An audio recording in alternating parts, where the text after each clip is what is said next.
there will be no real non-controlled currency in the world.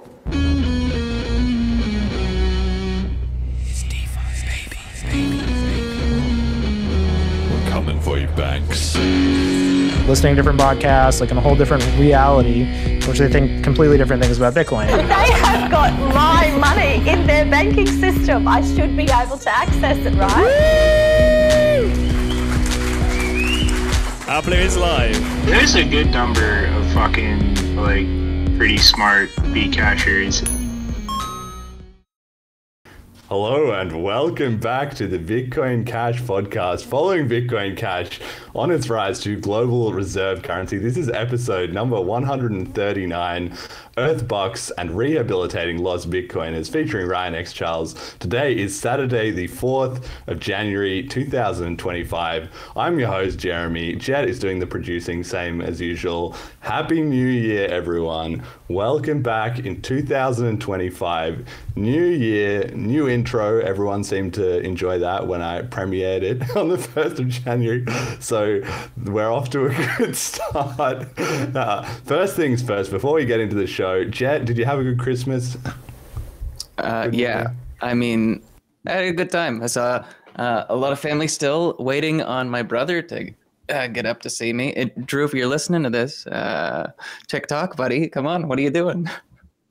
But it was a blast. Ate way too much food. Got some good Christmas presents?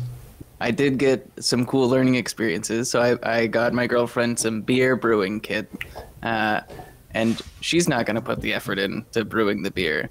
But I'm all down for that. Gift. Well, no, she'll drink the beer. I'm not a beer drinker. But I'll get the fun of brewing it. I'll take it. And did you gift anyone Hijacking Bitcoin? I don't know anyone personally that reads anymore. Okay. Fair enough. Ryan, how was your Christmas and your New Year? Yeah, totally great. I mean, for New Year, I did nothing whatsoever. So I go to sleep really early, as we were just talking about before we started here. And so I woke up, I think, at like 1 a.m. on New Year's Day. So that's how early I went to sleep and how early I woke up again. That's sort of unusual, but yeah, pretty good. Perfectly ordinary Christmas. No interesting gifts or anything like that, but perfectly pleasant experience. So. Amazing. Well, I am charged up for the new year. Let's check in on the price. BCH versus shitcoins, I titled it this week because there's a lot of trash that is pumping into the top 20 right now. But your mileage may vary. USD $473.33 per 100 megasats, which is up. 1 BTC sat buys 206.7 BCH sats, so we're up slightly on the ratio there. 1 ETH buys 759.8 megasats, which is down slightly. And this year, I'm premiering that we're going to have some new stats every week or every episode as well too. Selene, 30-day users, 786 users, and the Tokenaut TVL says that we're at 18,435 BCH. Okay, our guest today is Ryan X. Charles, a cryptocurrency engineer, EBX creator, formerly at BitPay, Reddit, Yours, MoneyButton, and a bunch of other stuff as well, actually. Even for the standard of guests on this show, he has been involved in a lot of things in Bitcoin history, actually. So I'm fascinated to hear his story. Welcome to the show, Ryan. How do you get into Bitcoin?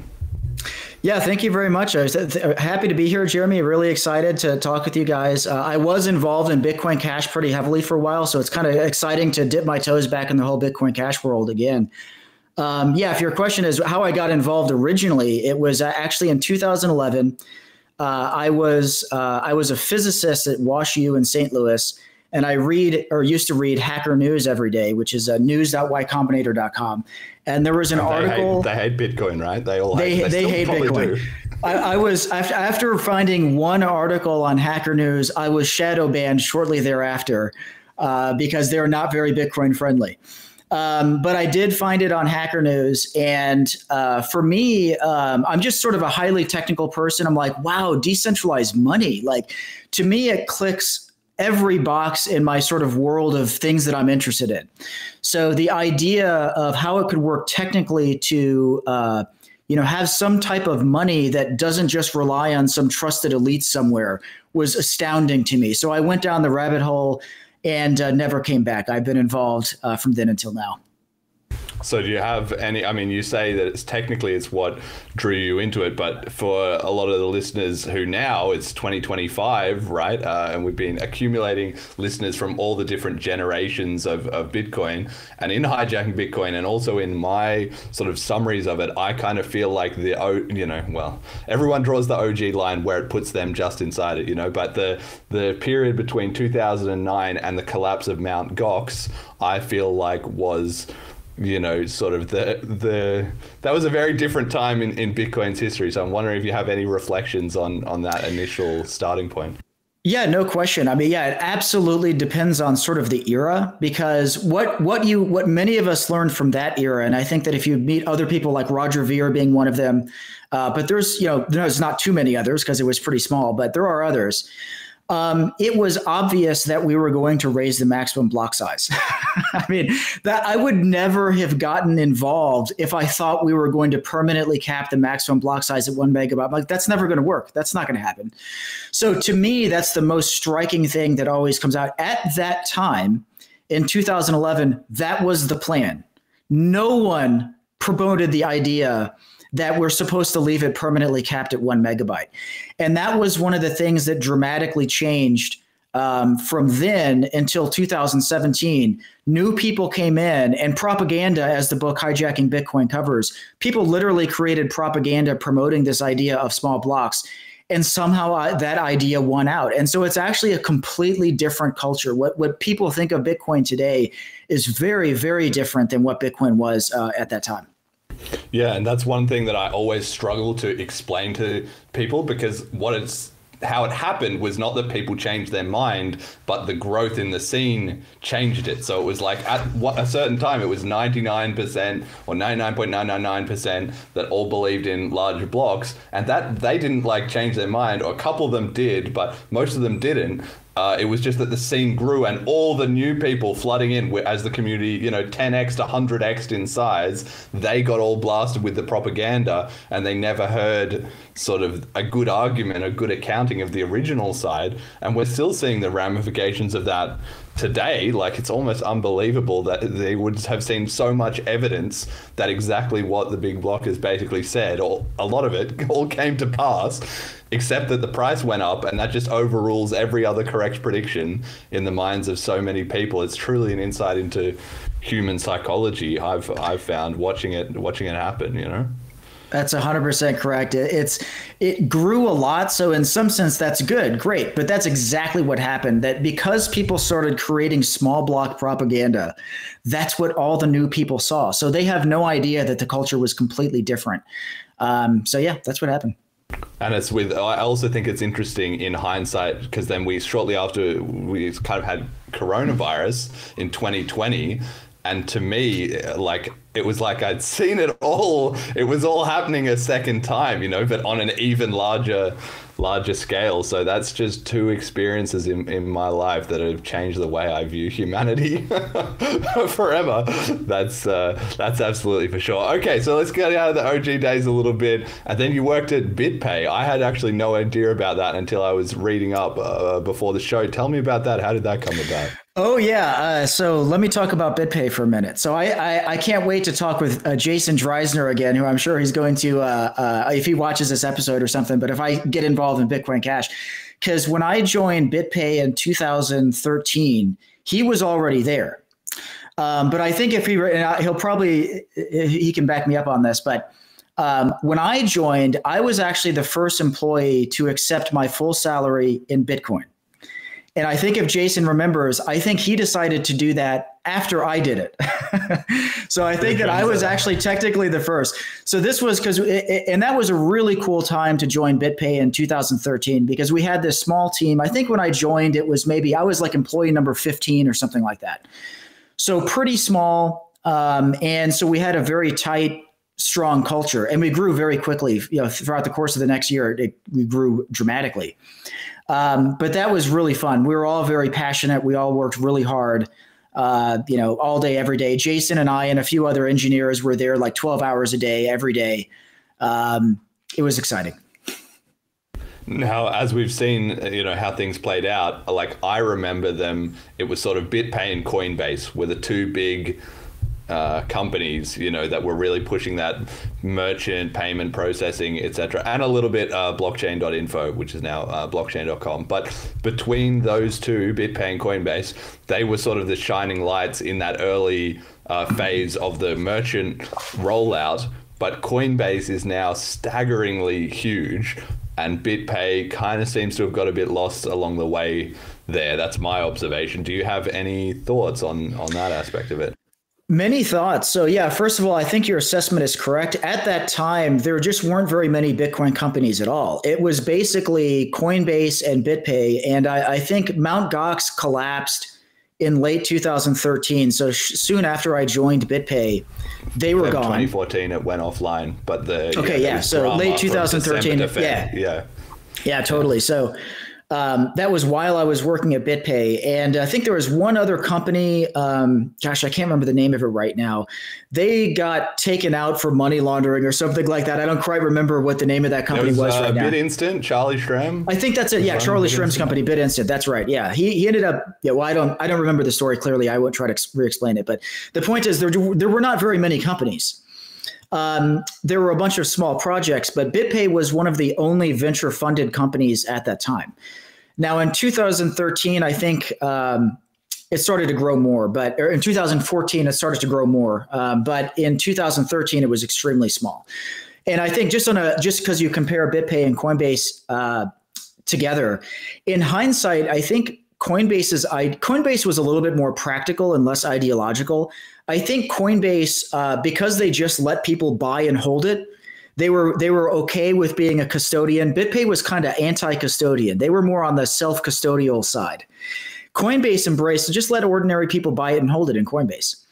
And that won out because that's what a lot of people do. They go to Coinbase, they buy it. A lot of people don't do anything with it, but Coinbase is number one for that sort of thing, at least in the US and presumably in many other countries as well, that people buy it and hold it on Coinbase. And that's something that BitPay just didn't really do. At least I don't know what their full business is today, but at the time they weren't doing that sort of thing at all. Okay. And then would you put a lot of stock in them sort of today? I feel like their impact, if they suddenly said they were going to make some big industry moves or something, I just feel like they're, in a much bigger sea at this point. For sure. I think Coinbase is still one of the largest and most important companies in the space. And I have to say, I don't mean this to be offensive to the BitPay people, but I'm just not even frankly aware of what they're actually doing right now. I'd have to go research it. They're not at the top the way that Coinbase is. So yeah, that's just how it is. I'm sure they've grown a lot just because to stick around all this time. But yeah, I can't compare them to Coinbase today. At the time, they were arguably number two, if not even, you could even argue number one in 2013. But today, they're certainly nowhere near that anymore. Yeah, that's just always something that's fascinated me because, from my point of view, they were fairly equivalent, but then the outcome is just enormously different. So it was clearly something, a lot going on that I was not aware of or couldn't predict. And then you also worked at Reddit, which was before the blocksize war kicked into effect, I believe, but another company that's very different now to how it was then. Any reflections on that? Oh, there's many reflections. This is one of those stories where I'll give you the brief version, but there's so much we could do full 2 hours. Not 2 hours, but the semi-longer version. Let's not skip too many of the juicy details. Yeah, so what happened was I actually moved to San Francisco in early 2014 for BitPay. And then basically got contacted by Reddit because the guy who was the CEO of Reddit at the time, his name was Yishan. Yishan wanted to do a cryptocurrency project. And so they got in touch with me and I ended up joining Reddit in, I think it was September of 2014. And on day one, it seemed like a very optimistic project. Like, how is Reddit going to use cryptocurrency? This is a very exciting idea because it's bigger than it was then. But even at the time, it was a major social network that was very popular. And to integrate cryptocurrency in some way was a huge legitimate it made cryptocurrency seem legitimate for Reddit to be doing something like that. So it was very exciting, and there was a lot of potential. Unfortunately, drama subsequently ensued immediately after I joined Reddit, and the CEO resigned 2 weeks after I joined. For reasons that sort of had nothing to do with cryptocurrency. In hindsight, I think he announced that he was just exhausted and couldn't do it anymore. You'd have to go back in and look up his posts on Reddit and things like this from way back then in that year, 10 years ago, more than 10 years ago now. But after he resigned, I was sort of rudderless, I guess you could say, within the company, because nobody else really cared that much about cryptocurrency. So I just kept working there for a few months. A woman named Ellen Powell became CEO of Reddit. And then her whole tenure was swept up in a bunch of other drama that had nothing to do with me and nothing to do with cryptocurrency. But it was being in this weird Silicon Valley drama and working at Reddit was just truly bizarre. And I kept trying to I was going to build a Bitcoin wallet for Reddit. And I was writing software. In fact, last I checked, I haven't checked in a long time, but there was a project called Full Node on Reddit's GitHub page that might still be there. I'd have to go double check, but it was there for a long time. They didn't delete it. That was my software that I wrote at Reddit that was going to be the Reddit wallet. But that was just my idea, because once Yishan left, it was just impossible to make headway doing anything with cryptocurrency, because the new leadership was Ellen Powell, and there was a guy, I don't remember his name right now, but the leadership was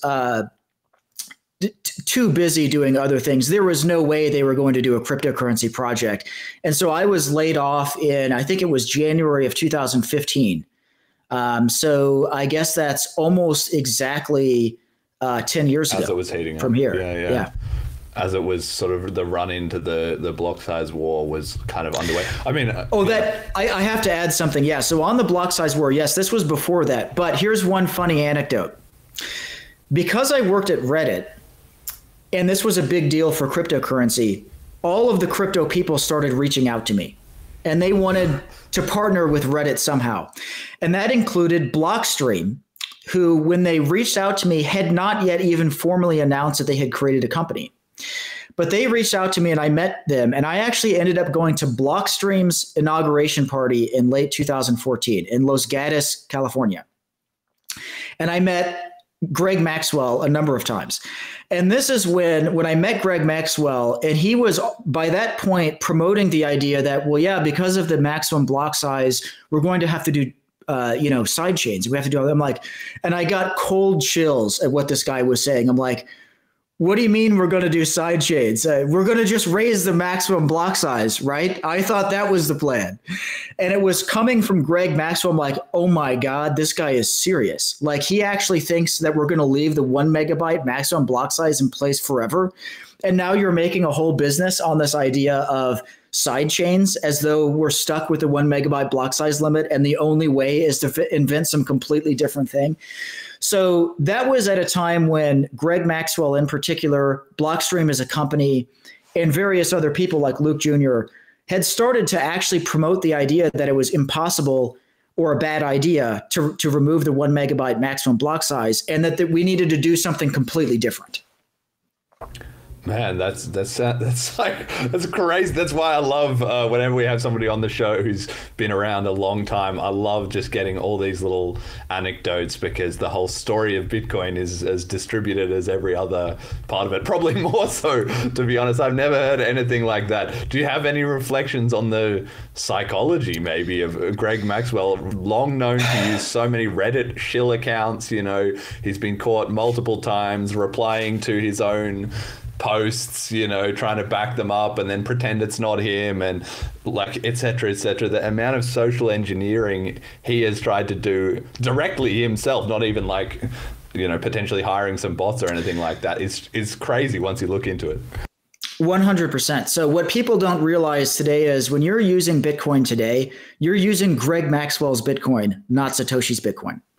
That's how big the difference is. Greg Maxwell promoted a completely different vision for what Bitcoin is, that if you just read Satoshi, it's like, this just doesn't add up. What they're saying today is not what Satoshi was saying back then.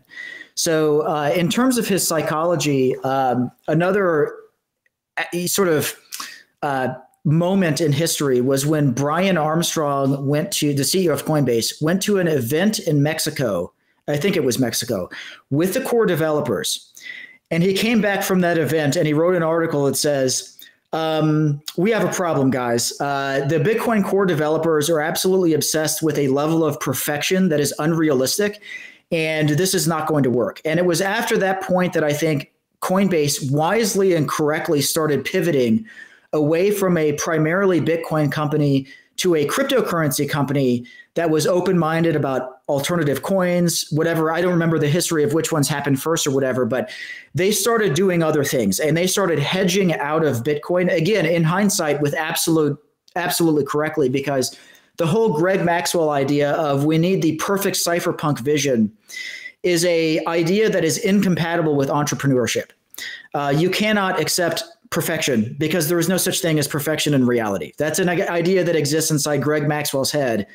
And only someone who's not an entrepreneur, not a CEO, would be promoting the ideas that Greg Maxwell was saying. And so history bifurcated. You kind of had the whole cryptocurrency emerge because they were enabled by the complete inability of Bitcoin to solve any of the problems that mattered in the Bitcoin world. And it was two things. I want to add one more piece that I've had a lot of time to reflect on. In my humble opinion, it actually goes back to Satoshi Nakamoto. For Satoshi to add the maximum block size and then leave the project is what enabled Greg Maxwell to come in and start promoting these other ideas. I actually think it goes back to Satoshi. Satoshi did not do a good job handing off the reins of the Bitcoin project. He should have either stayed around, and I don't know who Satoshi is. He might have died, who knows? Maybe he had no choice. But to leave and to let whoever was around grab power is why we're in the situation we're in now. And Greg Maxwell found a leadership gap and filled it with what, in my opinion, and I don't think lowly, I think he probably is doing what he believes in, but I think his ideas are worse than Satoshi Nakamoto's ideas. But he filled the leadership gap. Him and Luke Jr., like it or not, they were essentially the technical leaders of Bitcoin at that time. There were other people, but it was obviously for the reasons you said, Jeremy.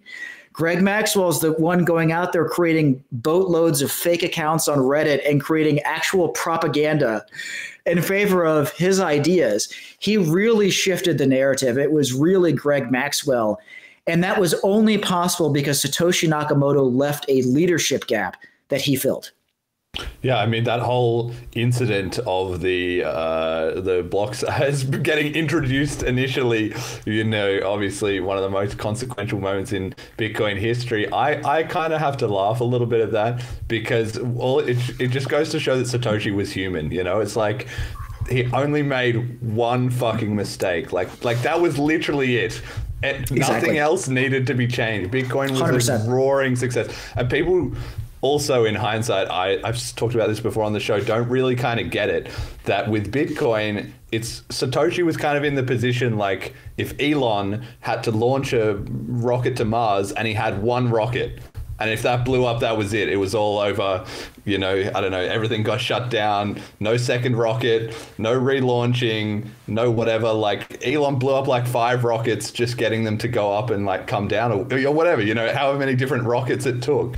But Satoshi only got one chance to put the parameters in, put the narrative out there. And now, of course, as we've seen with everybody else launching their 1,000 different things, the whole immaculate conception thing that the BTC guys bang on about is basically a narrative that they tell themselves to pump themselves up. But there is some truth to it in that there was only one initial chance to get a sort of fair distribution into people who weren't valuing it for the fact that they were trying to scam everyone else and so forth, right? So I just think that imagine if when Elon launched that rocket, the comparison is something like, imagine they did everything 100% precisely correct, but they forgot to put the fuel in the tank and they only had 1/10 of a tank of gas or something. I was like, oh, the one thing. That's the one thing.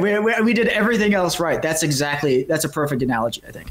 But then in hindsight, it just comes back to like how good Satoshi was. It's like absolutely it didn't fuck up on anything else. It was just this one thing which he didn't even want. And honestly, let me add to that. Something people gloss over today, but Satoshi did change Bitcoin a few times early on, and that would not have been a fatal problem if not for the fact that he left and no one had the power to remove it.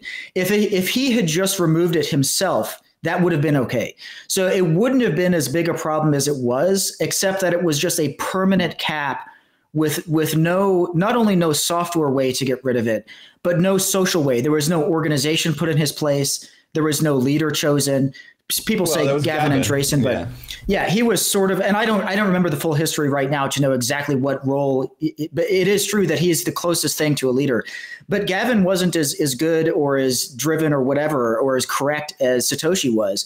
Gavin started giving power to people. He gave other people commit access. And then, Gavin ultimately left. He just didn't lead the project in the way that it needed to be led. And so we were just stuck with it, and we're stuck with it to this day. And people, it's just so I still haven't gotten over it. I don't know if I'll ever get over it, but it's like people to this day, they're just absolutely convinced that the 1 megabyte block size limit is some sort of necessary parameter. No, it isn't. And then let's say we've had hijacking Bitcoin. This is jumping forward a bit. We'll cut back on the timeline in a second. But hijacking Bitcoin in 2024 was my most prominent story, I thought, in the crypto industry last year. Well, what do you make of that? Like you say, everybody believes that even just that book, The Right Thing at the Right Time, has done seemingly a huge amount to unwind this lies about the block size and everything that goes with it, right? Yeah, that's a good question. I haven't, until you said it that way, I didn't really think about it like that. But yeah, I was very pleased to see. So I know Roger Ver and Steve Patterson. I'm not close friends or something, but I do know them from that era and have been around, sort of the same. I have to admit, I have not read the book. The reason why I bought it and I haven't read it because I'm like, it brings back so many old memories. I just couldn't I'm like, I don't want to go through all this stuff again. But for that reason, I'm also sure it's correct because I know them and I absolutely know that they have the same view of things that I do. I'm sure it's a correct book. For Roger to go on Tucker Carlson is absolutely amazing. So the fact that they put that together, I'm so happy they did. I talked about doing something like that and never did it. They did it. They wrote the book that needed to be written and put that story out there so that people getting in today can go learn the other side of the story that you're not going to hear from anywhere else. You're not going to hear it from Michael Saylor and these people. So anybody investing in Bitcoin today, they should read that book. You need to be aware of the other side that no one who's just promoting Bitcoin BTC is going to be telling you, but you need to know the full story there. I think it's huge. I think it's a big deal. I feel really bad that Roger Ver is having all these problems with whatever he's dealing with right now. That have nothing to do with the book. Hopefully, I don't know I don't know the full background there, but maybe it does have something to do with the book, but I don't know. But either way, he got on Tucker Carlson anyway. The book is out there. The message is out there. You can argue, I think the truth is on our side, meaning the side that we were never supposed to have a permanent 1 megabyte block size limit. I think the truth is obviously on our side. Anybody can read Satoshi and understand that what the vision was. It's not ambiguous. So yeah, maybe things will change with time. And I think that, I'm extremely bullish on the cryptocurrency industry as a whole. Bitcoin Cash in terms of price is behind Bitcoin, but Bitcoin is just permanently hobbled in a way that Bitcoin Cash is not. So keep building it. There's still hope for Bitcoin Cash. I think Bitcoin is done. Bitcoin BTC, even if the price keeps going up, the idea that it's ever going to be used as electronic cash is just they have dug themselves into such a deep hole. I don't know how that's ever going to happen. So yeah, that's another story. But I'm very bullish on the industry as a whole, and I think Bitcoin Cash is a major player in the new emerging industry. But I will say there are other cryptocurrencies that I'm open-minded. I used to be more of a maximalist than I am now. I'll put it that way. Okay, so just to carry forward the timeline a little bit. So we had the block size war. Okay, that all, I don't know if you want to throw in anything more about that. And then it gets to the BCH split and that kind of initial divergence era. Any thoughts on that? Yeah, let's talk about, because in my career and trajectory, both of those points were extremely significant and, moments that deserve a lot of reflection in all this. Just to finish the one from 2017 when Bitcoin Cash was created. In hindsight, I was uneasy about Bitcoin Cash doing the replay protection and creating a new name. In hindsight, that was a mistake because the Bitcoin Core people have no more right to the name Bitcoin than the Bitcoin Cash people do. But Amari Sachet gave them the name. That could have worked. Unfortunately, it didn't work because what you now have is all these people buying Bitcoin Core. Again, this is Greg Maxwell's version of Bitcoin. This isn't what Satoshi Nakamoto was talking about. And they think it's Bitcoin. And so they've been able to use this brand and build on the brand Bitcoin and this sort of name recognition in a way that Bitcoin Cash has been unable to leverage. Maybe a little bit, it's Bitcoin Cash. But everybody, you don't confuse them. They're listed as two different assets on the exchanges. Nobody calls Bitcoin Cash Bitcoin anymore. I don't see people going Bitcoin. I mean, maybe some people are saying it's the real Bitcoin, but most people just call it Bitcoin Cash, BCH. That's just what it's called now. There's no reason. This is no less Bitcoin than the other one is. And the name has turned out to be very, very significant because, frankly, what you have are a huge number, at least 99%, of people buying Bitcoin today have no idea what they're buying. They're buying it on the name. And that has dramatically altered history because they're buying the one that you can't use. And they don't know, and they're never going to know the full details because they have lives and they're busy and they're not going to know all this stuff. They're buying the wrong one. They're buying the one that's not useful. So I think one of my takeaways was, I thought that was a mistake at the time to add replay protection and give it a different name. I now think that that made it possible for Bitcoin Core to take over in a way that wouldn't have. It put all the big blockers on the Bitcoin Cash side and took the name away from us and made it impossible to defend that we were Bitcoin moving forward and just gave the name to the Bitcoin Core people. All right, I'm gonna take the other side of this one. I think the opposite. I think the opposite reason probably, for the reverse scenario, which is the most important thing is that we're here in 2025 and we have BCH at all.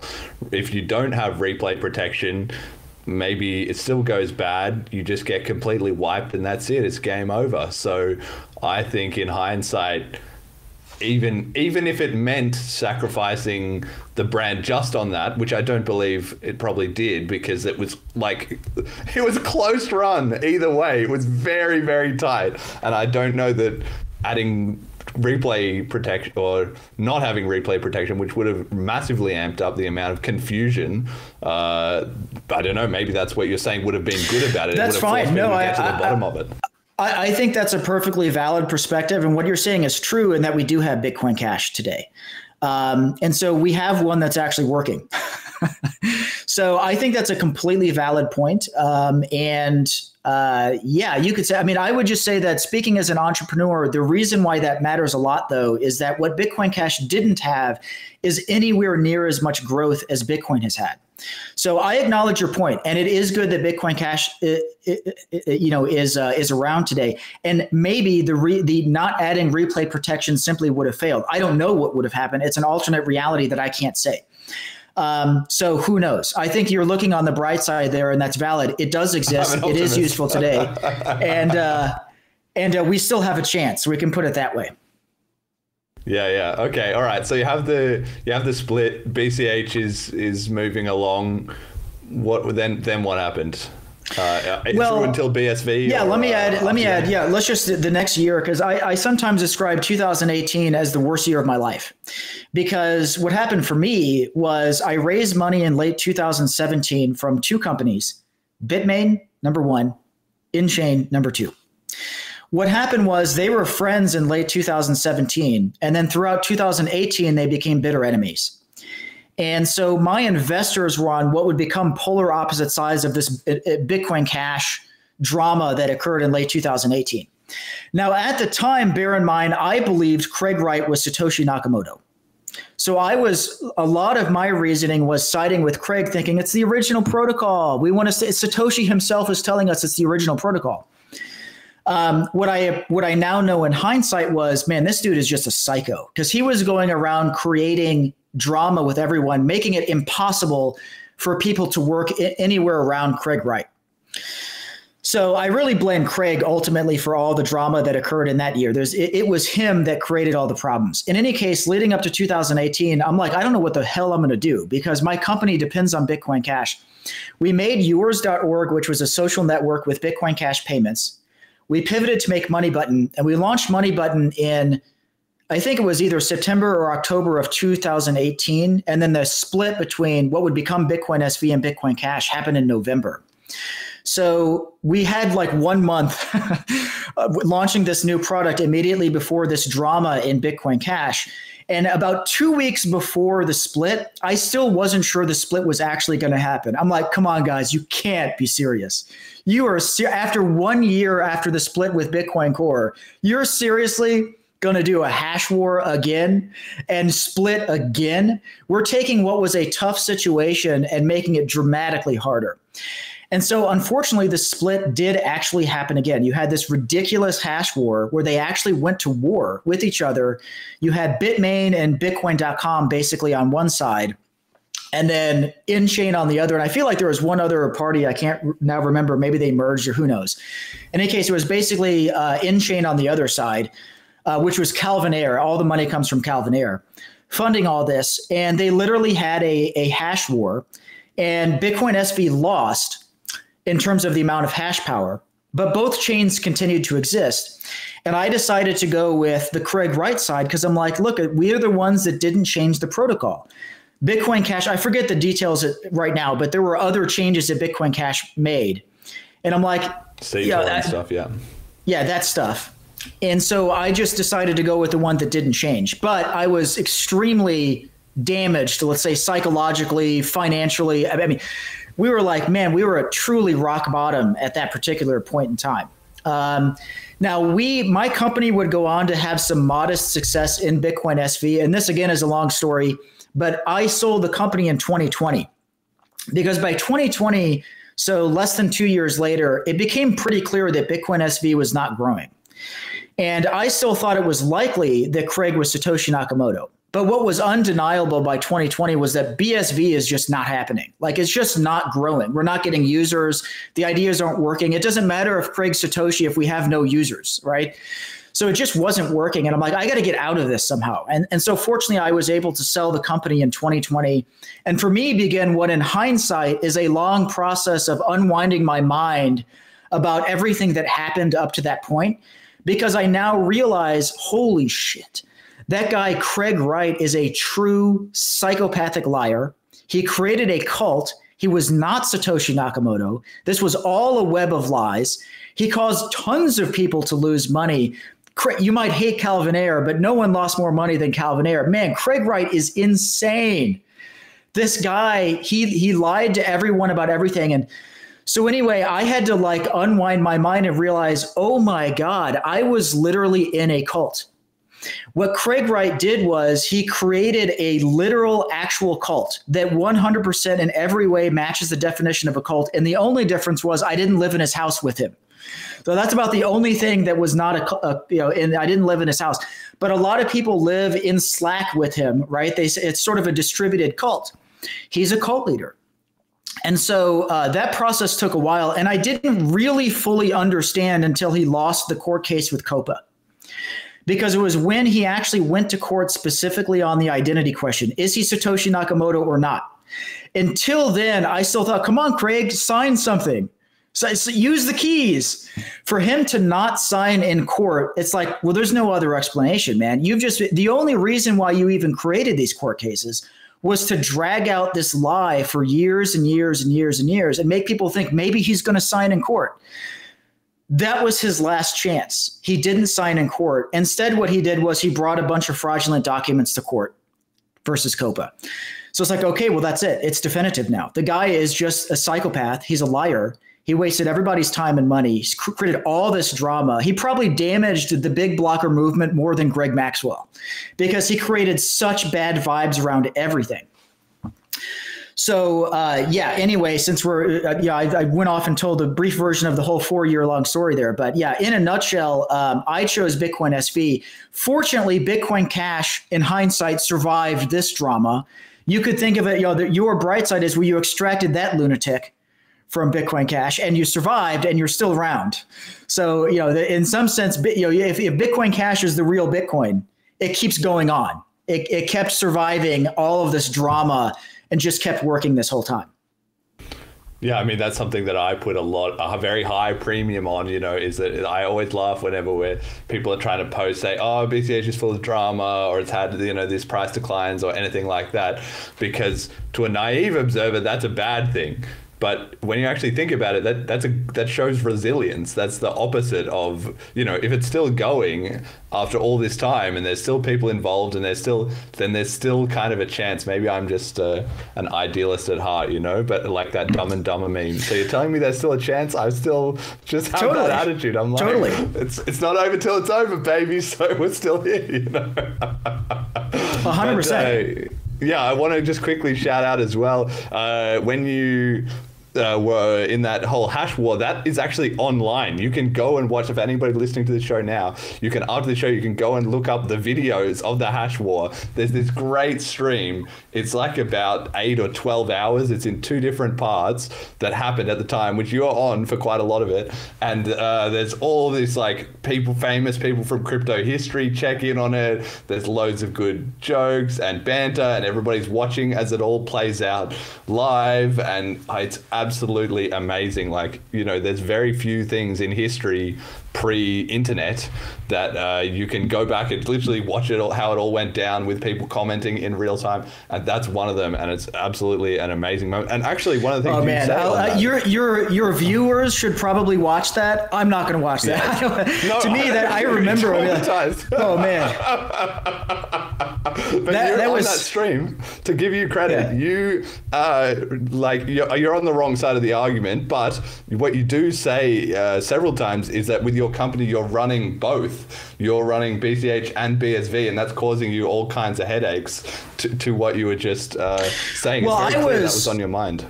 Yeah, no, I mean, because to me, bear in mind, I was still a maximalist in this sort of, let's call it a Satoshi Nakamoto maximalist. And what I mean by that is there's not supposed to be millions of cryptocurrencies. This completely messes up the idea. You're supposed to have one because if you have money is a common medium of exchange. If you have 1 million different types of money, you don't have money. Money is one of them. And Bitcoin was designed to scale and have one. And we're not supposed to have 1 million.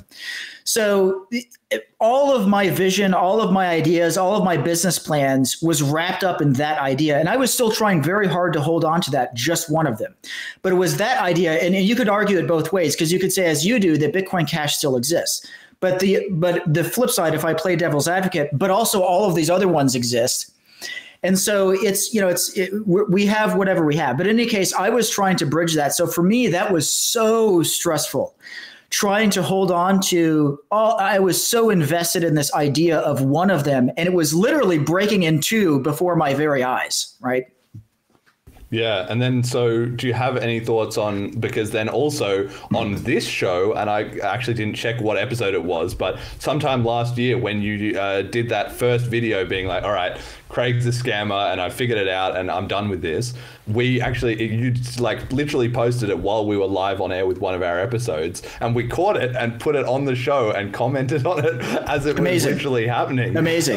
So that's another little bit of history. If you're interested, you can go back and see. I would like to see that one. I would love to hear your reaction to that. Yeah, that's cool. I didn't know that happened. That's cool.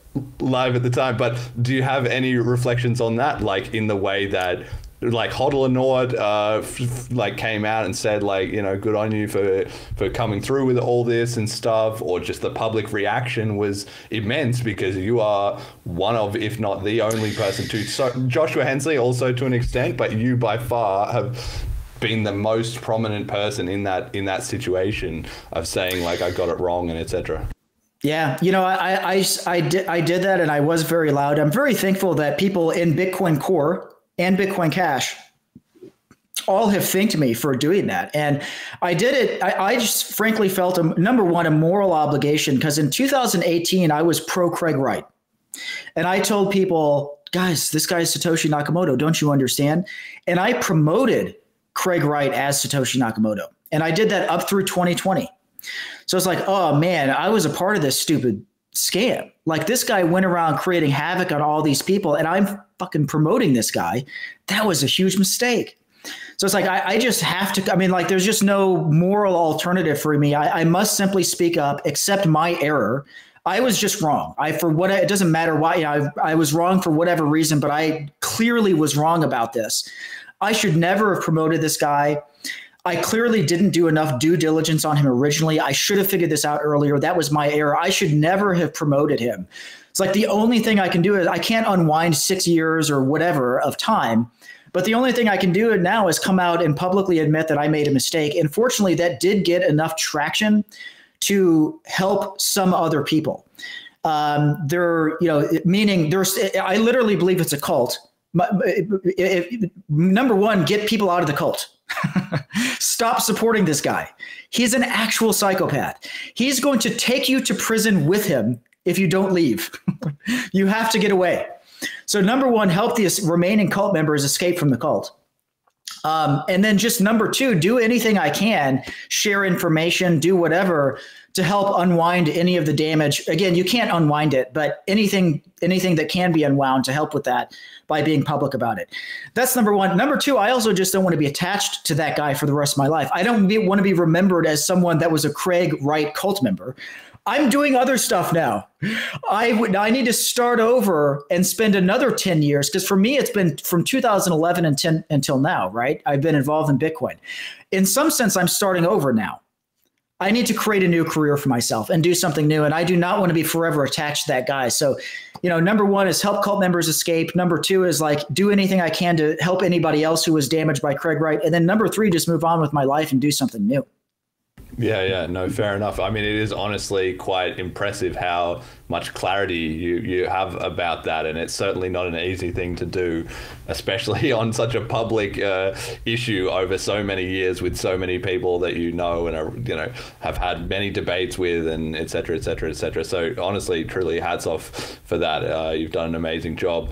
Before we get out of the last bits of the sort of the history section, I don't know if there's any other bits that you want to highlight or you think were important or relevant now or in hindsight, or and like maybe who's your favorite, maybe that's a bit of an unfair question, but do you have somebody who you think you would you're still super interested in, that you follow the most closely for their opinion, or I don't know, anything like that?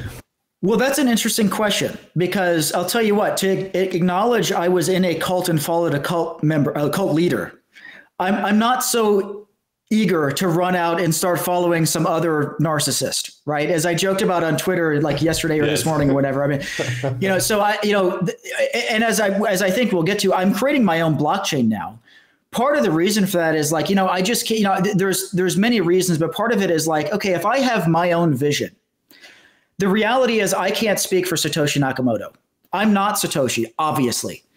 I can't speak for Satoshi's vision. I have my own vision. And as we may discuss soon, my vision is probably highly overlapping with Bitcoin Cash, highly overlapping with Satoshi, but it's not actually the same.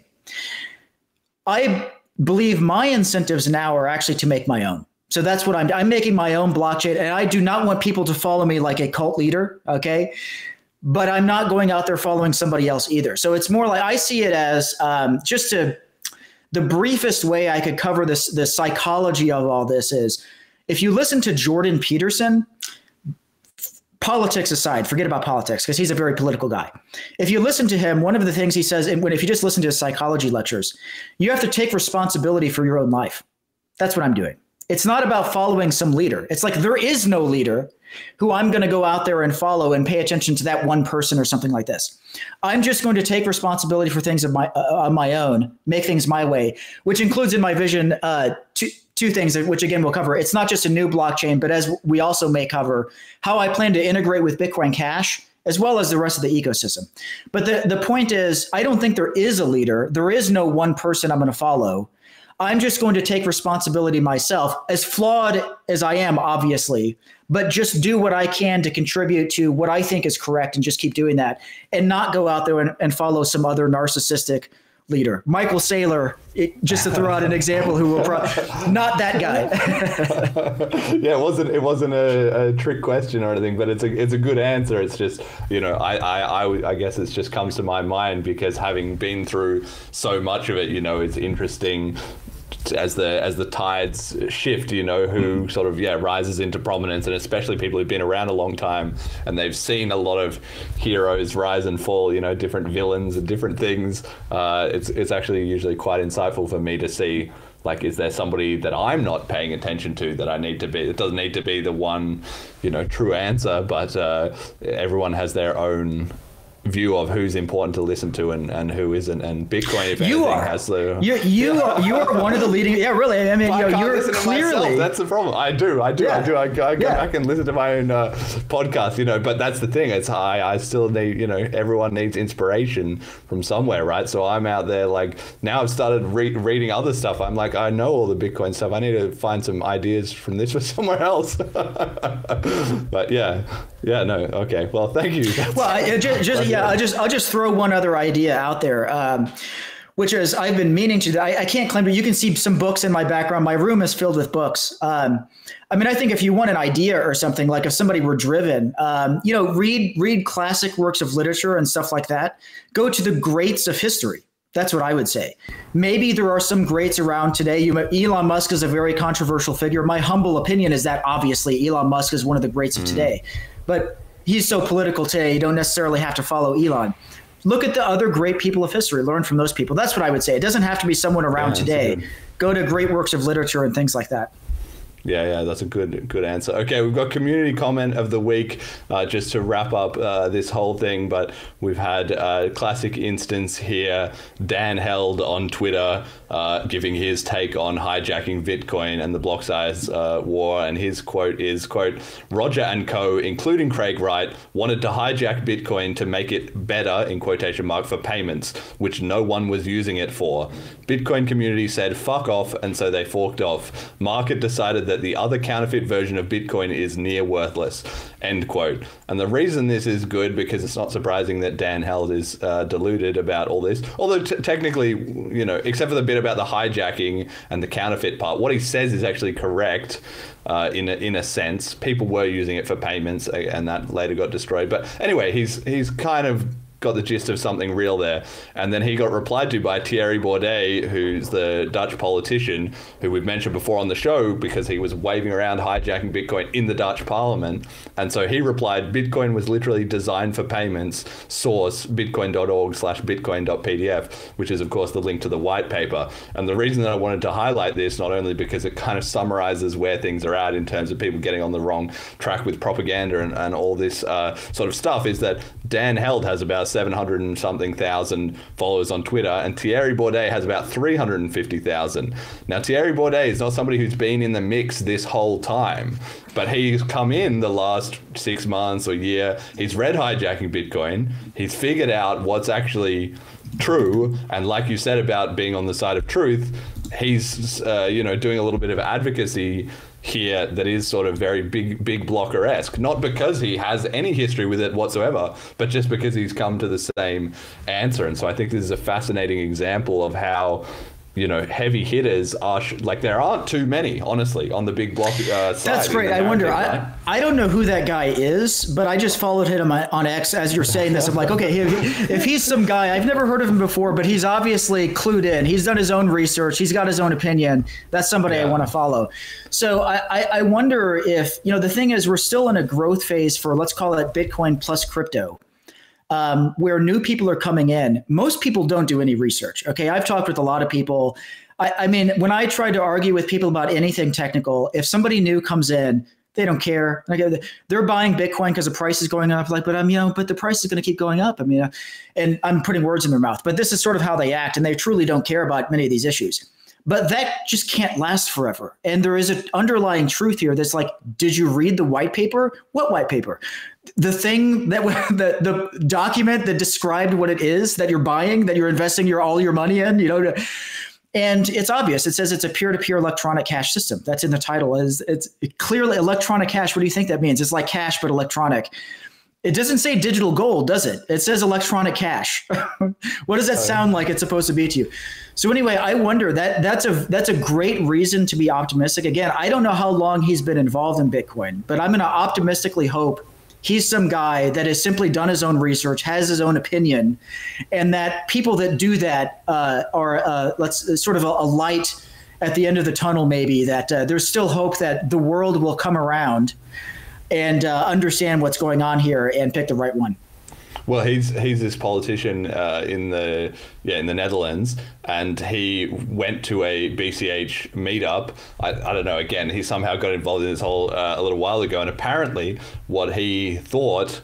I wasn't there, so I don't know, but the word was that he kind of was like, okay, yeah, this is all sort of making sense to me, but he still had a little bit of that, like, yeah, but I think, BTC is still the biggest, there's some way we can fix it, et cetera, right? And so I thought that's another good reason to highlight it, is because we've seen this pattern over and over with people who come in post-hijacking, is they kind of need to figure out that the hijacking is real for themselves, like they come in and they think, okay, everyone's told me, that Bitcoin's kind of screwed up and that it's slow and et cetera, but like especially non-technical people will come in because they think we just need to talk to the devs. If you've run a company or anything like that, a big organization, and you like, okay, we've got a problem in the engineering department. You're like, okay, this is the devs have got the wrong idea, but let's get in there. We'll fire a couple of them. We'll get some new ones in, whatever we'll do, and we can kind of get past that sticking point. And that's the attitude. Like Kim.com famously also came into Bitcoin and got really interested in it. And there's videos of him being like, can't we all just work this out? And then what do you know, 12 months later, he's like, BCH is the real Bitcoin.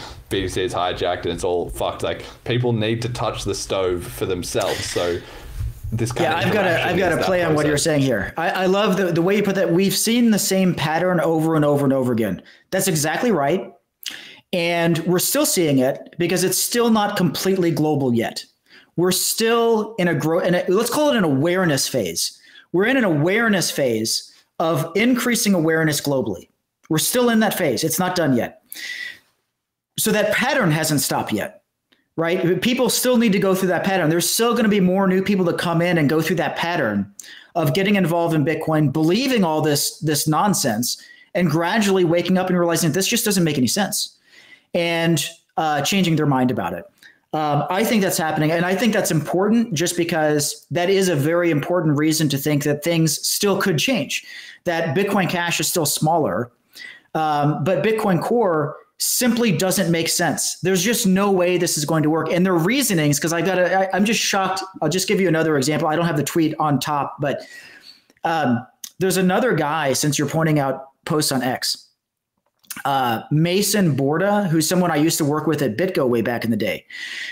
I worked with him 10 years ago. He commented to me, I mentioned Bitcoin Cash. He's one of the guys in the thread.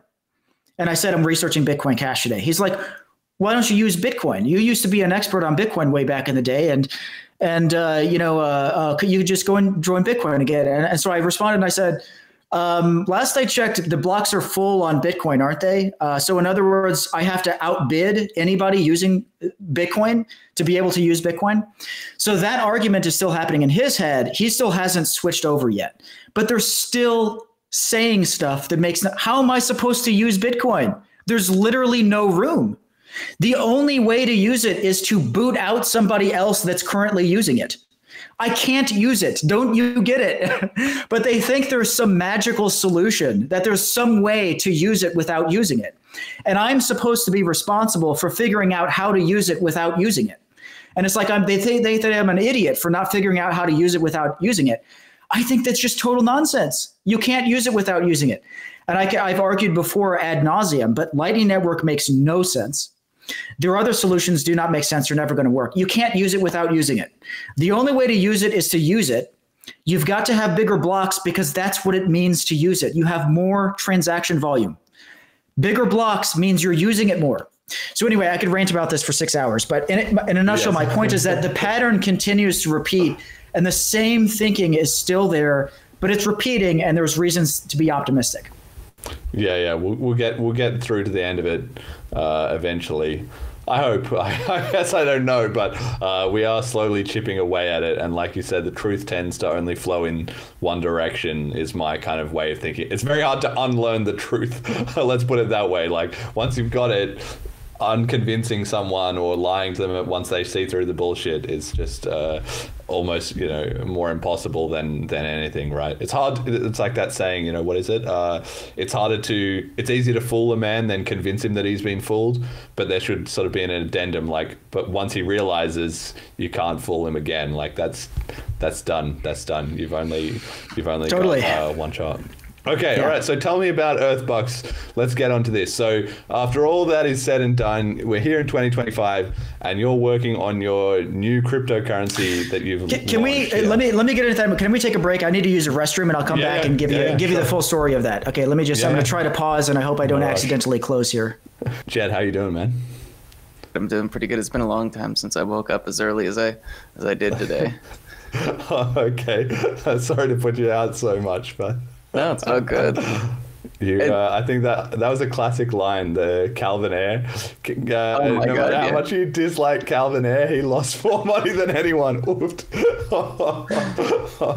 one got amazing. I wonder what he's doing now.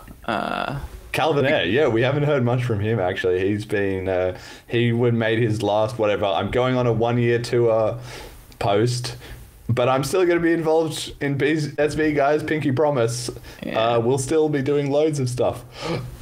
Haven't heard much more. He used to be obsessed with Twitter. He was in there every day, arguing with people. Probably healthy for his own mental state if he's taken some time off. And then thinking those emails back and forth where Craig was like, "Oh, I could go to the court if you paid me. What was it like? Another 100 mil or whatever." Yeah. Yeah. And I wonder if he's just piss off after he lost the Copa one. We're not doing this anymore. That's it. I'm finally done. What pushes a man past his limits? Oh, it's truly a sight to behold. But I'm glad that we can get so many insights into the history. That whole thing about the Greg Maxwell party, that's actually kind of crazy. The Blockstream, we should have asked him about the lizards. Did he see any lizards there? What? Hold on, is there some lizard lore that I'm unaware of? Well, just that people have those jokes about the Blockstream guys are the lizard people that are controlling the bankers controlling the whole Bitcoin, right? And then they themselves bought some lizard. What are they called? Not wigs, but head costumes, masks. Yeah, basically lizard masks, and they put them all on, and they took photos of them all sitting around. You can look it up, Blockstream lizards on Google. Of them all sitting around laughing in the office. And they did it ironically, haha, they think we're the lizards. But then, of course, everybody was like, look here, now we have the proof. Even though it was kind of one of those things. It's a joke is only funny because it has a seed of truth, Wow. Amazing. Hold on, let me share this for just a moment. Yeah. Ryan, do you know about these, did you see any lizards when you met up with the Blockstream people in 2014? Interesting question. I can't quite see what it says on the tweet there. It looks really small on my screen. It's this one, it's this photo that the Blockstream guys, as a troll, they all put on lizard masks and sat in the Blockstream office and there's a few photos of them all there, joking on the idea. That's really weird. They think we're yeah, it is. There was everybody said they were the lizard people controlling Bitcoin, and they were like, haha, we'll prank these guys by doing an ironic photo shoot. But then it just kind of proved the point because a joke is only funny if it has. Yeah, exactly. Truth, right? Exactly. Yeah, it's to me that comes across as weird. It sounds like I think there are, again, I don't want to speak down or talk down. I passionately disagree with Greg Maxwell and all those guys. He quit a long time ago. I don't even know what he's doing these days, but he was one of the founders. He's still okay. I'm not surprised. Whoever's running Blockstream now, but their culture, I think they're a bit, inward, socially awkward. Many of us are. I'm an introvert. I can relate to that to some extent, but I just think that's a bad joke. I don't think it's funny. I think it just looks ridiculous. And it's yes, exactly. You guys are like lizard people. Don't you get it? Yeah, it's just a sort of a bit of a cell phone in my point of view. But anyway, that's just what we got onto. Okay, Earthbucks. Tell me about it. 2024, I guess you started 2025, where you've got a fresh slate. What's the game plan with this? And even just walk me through the project. I've got some notes here on the slide, but that was just my view of it from reading some of the blog posts. Yeah, that's a perfectly good overview right there. So thank you for putting this together, and thank you for giving me the opportunity. I didn't have to speak about it, but I'm glad that you're going to allow me to speak about Earthbucks on the Bitcoin Cash channel here. So what it is I never considered making my own blockchain for years and years and years. I was a Bitcoin maximalist. It was when Craig Wright lost in court, and I hate that that's a part of the story, but that's the reality. When he lost in court, I'm like, that's just done. There is no way BSV is happening. I was not that into Bitcoin Cash, but I want to explain why I didn't jump out and immediately start using Bitcoin Cash. The primary reason is actually because Bitcoin Cash carries with it a lot of baggage. That's the word that I would use, going back to 2009. It also has a lot of assets because it has a level of maturity that also goes back to 2009. So it sort of cuts both ways, right? There's goodness to the fact that it goes back to 2009, but there are problems, which as an engineer, I could cover you tons of this. It is a very useful system. I believe everything could still work. You're like an optimist when I see you talk about all this stuff. There is absolutely in my opinion, a realistic possibility of Bitcoin Cash as a global world reserve currency. That's still possible. It's more likely that it would be Bitcoin Cash than Bitcoin for reasons I'm happy to go into. That's a whole other story. That's already knows. They know that stuff. Yeah, we've done that. Yeah. Okay. So, but the problem is the baggage. The problem is all these years I had to waste so much time arguing with people over the stupidest stuff I've ever heard. Like the maximum block size is one example. That's the biggest example that I'm just. How can anybody think that it's a good idea to permanently cap the block size? You're obviously going to make it impossible for people to use it. But there are tons of other things that I argued with other people in Bitcoin, in Bitcoin Cash, and Bitcoin SV, that the thing is, when you don't have a clear leader, there are reasons why that's a good thing, which is that, okay, great, it's decentralized. Like, how are you going to take over something that doesn't even have a leader? Great. But there are also downsides to that, which is that, well, clear leadership is also really useful when something actually needs to change. So having a leader say, I'm the leader, this has to change, I'm making a decision, this is what we're changing now, then it happens. So leadership can also be good. I have tons of ideas, so I'm happy to try and cover all of my ideas.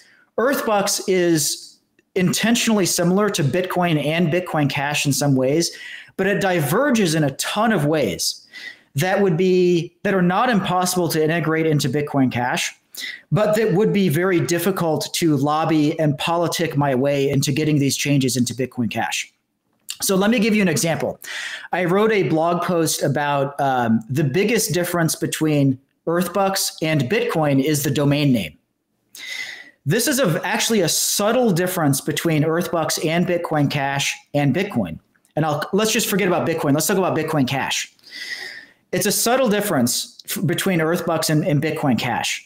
But it's actually a very, very, very important difference that could be done in Bitcoin Cash, but it would require rethinking how the network works, how the software works, how the ecosystem works. It would not be easy. It would require getting buy-in from the entire Bitcoin Cash ecosystem to make this change. The change is as follows. Last I checked, I did try to research Bitcoin Cash yesterday. I'm not totally up to speed, so if I say something wrong, please correct me. Last I checked, Bitcoin Cash was still using a custom peer-to-peer protocol on TCP port 8333. I don't know if the port changed. It might be 8334, but okay. Again, one of those. I'm reaching here, but yeah, okay. In essence, yes. Last I checked, when you run the Bitcoin Cash software, what it does is it connects to other peers. It starts with a seed list of peers. You only need one peer because you simply ask that peer for more peers, and now you get more peers. And so you connect to the peer-to-peer network. And you connect to a number of nodes. You might connect I used to have mine configured to connect up to 100 nodes. And I try to make sure that the most well-connected nodes are in my list of the 100 nodes. I would hard code like 5 IP addresses or something like this. This is how it works. It's as though, and now this is inherited from 2008 when Satoshi was writing Bitcoin, right? It launched in 2009, but obviously it launched in January of 2009. So these decisions were made in 2008 or earlier. At that time, this is how peer-to-peer networks worked. But what happened from then until now is the total dominance of the web. The web is the underlying communication protocol. It's not TCP. Nobody uses TCP for hardly anything unless it's legacy. If you're building something that developers are going to use, it's probably on the web, because the web has actually solved almost every single issue with respect to using the web. You're not going to use TCP. You might use TCP under the web or whatever. But you're going to be using the web. You're going to be using domain names and HTTPS, which were not totally established back then. There were still a lot of HTTP websites. Now everybody uses HTTPS. So the web has changed. The web has matured. The biggest change that I have made is in a block, there's something I call a mint transaction. The mint transaction is the Coinbase transaction. It's called something different, and it's a little bit different, which I could cover, but I call it a mint transaction. The mine, and this is also different. On our Earthbox, I call them a mine. It's the same thing as a mining pool. So you can think of it as a mining pool from Bitcoin Cash being what I call a mine. A mine has a domain name, and it puts the domain name in the mint transaction. There's a reason why it's in the mint transaction, but it doesn't matter. A mint transaction is in a block. The domain name is in the block. So whenever a mine produces a new block, it puts the domain name in there. That is the only thing you need to do to have a name for the domain name that you can communicate with authentically, meaning I know I'm talking with that mine. This is actually not a feature that Bitcoin Cash has. There's no naming system. There's no way to authentically communicate with an identity. Because the peer-to-peer network is based on IP addresses, those can be man-in-the-middle attacked. You don't know that you're talking with somebody. The IP addresses do not have any cryptography. There might be cryptography that you get added to, but one way or another, you have to have a public key. This is provided with HTTPS. If you put the domain name in a block header, or the mint transaction, you can now query that domain name and confirm if they give you the block, they're affirming they are that name. And you're relying on actually the public key system of the web, which is HTTPS actually. You can then also use other keys, which I use much of the same cryptography as Bitcoin Cash. So there are other keys involved. But I'm using actually the PKI system of the web, which is HTTPS. You could also argue it's the PKI system of the internet as a whole, because HTTPS is now the ubiquitous protocol that everyone would use for everything unless you have a very good reason to use something else. So I rely on that system. This matters immensely. It makes all the difference in the world for the reasons I'm going to explain. Bitcoin Cash can be Sybil attacked. You don't know if you're talking with the real node. You can go to a mining pool's website. They give you an IP address. That IP address can be man in the middle. You don't know if you're authentically communicating with that mining pool via the IP address. You have to have something like a domain name and HTTPS to authentically communicate with that service. On Bitcoin Cash, I don't know how many nodes there are. I know on Bitcoin it's like 20,000 full nodes or something like this. It's probably less than that on Bitcoin Cash, but probably a lot. There's a larger number of nodes. Most of the businesses are probably running a node because the blocks are small enough now that it's not that big of a deal to run a full node. They can run a full node. It's not like that on Earthbox. On Earthbox, the mines only run a full node. And again, I call them a mine. Again, this matters for the following reason. Because you can authentically identify the mines, there's only like 10 of them. There's never going to be 1 million. There's never going to be anywhere near 1 million. If there's only 10, you can track the latest working Merkle tree of every mine. Every mine identifies the other mines, tracks the latest working Merkle tree. What this lets you do is you can send transactions and blocks instantly because there's a second aspect to transaction broadcast. You broadcast the transaction to the mines. They tell you if it's valid. If it's universally valid on every mine, you then also send them your latest working Merkle tree, which is very simple because it's just the order number of that transaction from the perspective of your mine. Every mine tracks the latest working Merkle tree of every other mine. This does two things. Number one, when a new transaction is created, if there's no double spend, you get instant transaction validation across the entire network because you've guaranteed it's in the working Merkle tree of every mine. Therefore, you don't have to wait for a block. Therefore, you have instant transaction propagation. Secondly, you have instant block propagation because when a new block happens, the mint transaction is at the end of the block. The mint transaction is just a new transaction with a header attached. So when you find a new block, what you're finding is you're finding like a special type of transaction that also has a header, which includes the Merkle root. So you're sending around just the mint transaction and the header. That's almost no data. There's no reason to send the block a second time. Bitcoin Cash has the flaw that you send every transaction twice. It's more complicated than that because of the way that the transactions are reordered. In my humble opinion, that was a mistake in Bitcoin Cash. You should not be randomizing the block at the end. You should keep number one. Right? Because we've got CTOR, which is ironically what you mentioned before. The BCH transactions are always in the same order, deterministically per block. So again, you just need the header, and then as long as you have the list of transactions, you're good to go.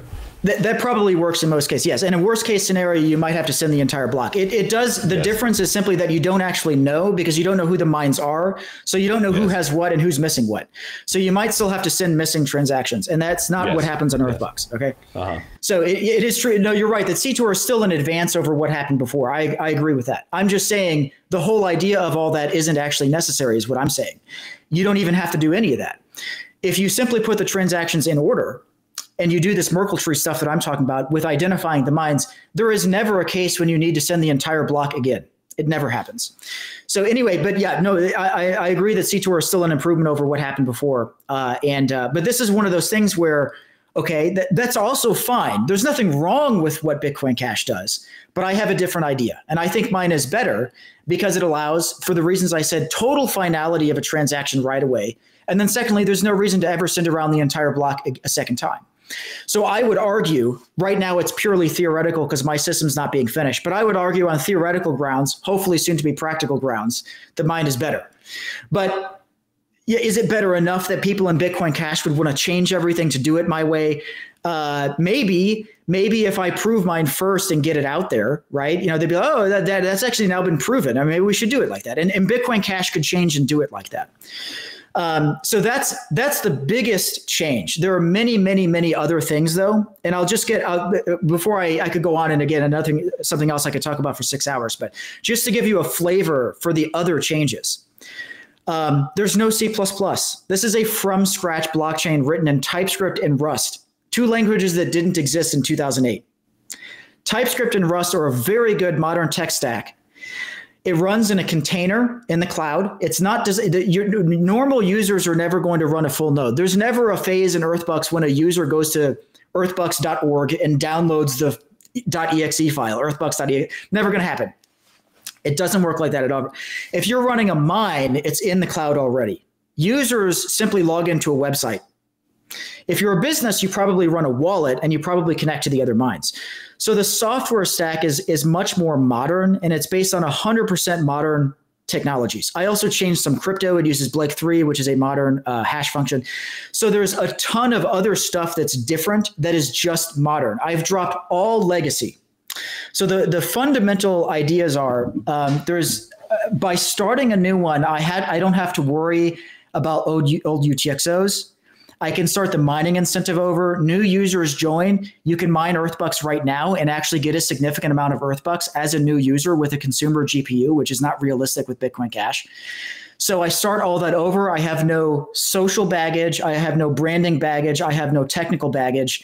But the cost, of course, but I'm also starting completely over. There's no ecosystem. There's no exchanges. There's no wallets. There's no apps. Nothing. So it's completely starting over. But that's the idea, is that by starting over, modern tech stack, getting rid of all baggage, I get a clean start with something new. And there are true improvements that, in my humble opinion, are better. But the only way to really know that is to see it proven in years to come, because it will take years to truly prove these ideas. Along the way, just in conclusion, I I plan to work with Bitcoin Cash. The best way for me to bootstrap Earthbucks is actually to treat Bitcoin Cash as the number 2 for me. You said earlier something like your Bitcoin Cash was number 1 and you had some other number 2 or something. Well, Bitcoin Cash for me is number 2 because it's easier for me to plug into Bitcoin Cash than it is to plug into fiat currency. With Bitcoin Cash, I plan to make my own exchange trading Earthbucks for Bitcoin Cash, which is way easier technically and legally than making a fiat currency exchange. So there will be a cryptocurrency exchange. And so I plan to work with Bitcoin Cash, and I'm hoping that no one hates me for making a competing cryptocurrency. It's competing over the long run, but it will be quite, at least years before it's a serious competitor for Bitcoin Cash.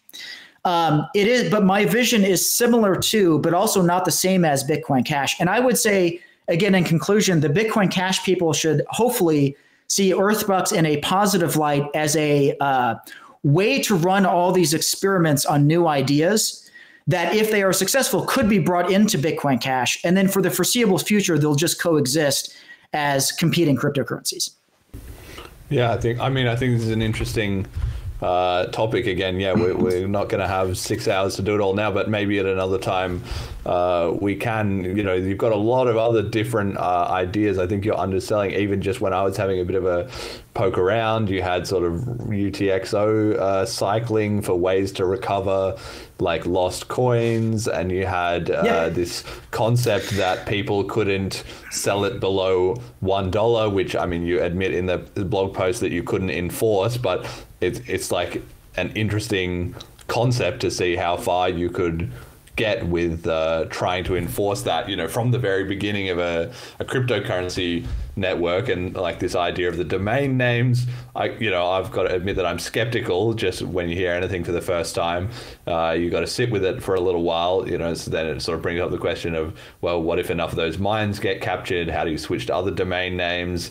Even registering a domain name, there's some centralized party there, etc. There's a lot to work out, but it's clearly not something that you've embarked on just, like everyone and their dog starts a crypto because they don't really know what's involved, but you actually do, right? I don't know if you want to add it. How long have you been thinking about this? Well, yeah, what this is this is me doing everything in my power to build on Bitcoin for many years and failing. Right? Even if you're still optimistic about Bitcoin Cash, but I certainly haven't succeeded. None of my products achieved mainstream adoption. So it's me reflecting on all that years and years and years of working on all this stuff. Now, I never planned to make my own blockchain, but it's like now I see that as my best opportunity. I'm going to do all of these things right, which means I think Satoshi did some things right. I think he made one fatal mistake with the maximum block size. And I think he made a bunch of other decisions that were fine for 2008, but they're simply not optimal in 2024, now 2025.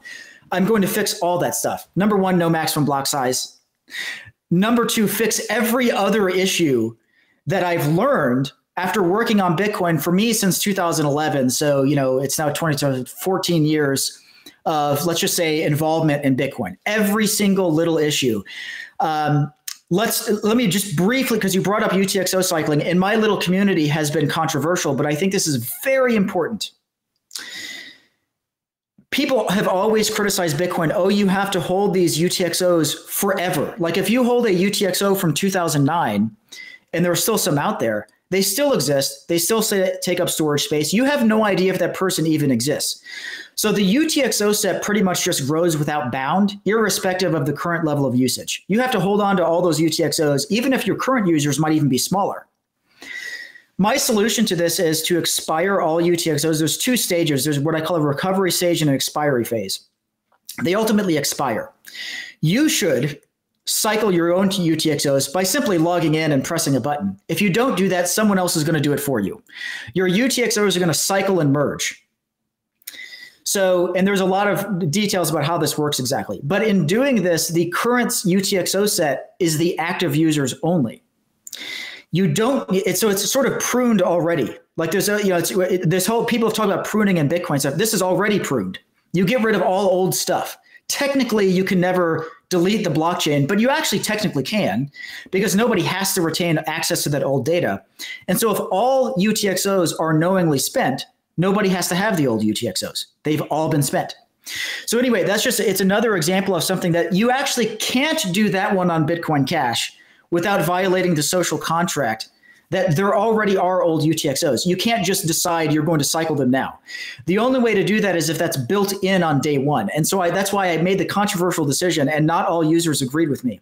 Like, no, we have to do it this way. We have to cycle all the UTXOs because that's going to make sure the UTXO set stays the same size as the number of users, and that makes the system more scalable. If that's a mistake, it's okay. I can reverse the mistake. What I could never do is add that in later without violating the social contract. So that's another example of tons of stuff that, like, to say that would be controversial on Bitcoin Cash would be putting it mildly. You probably just could never do it on Bitcoin Cash, but I can do it on a new one. Yes.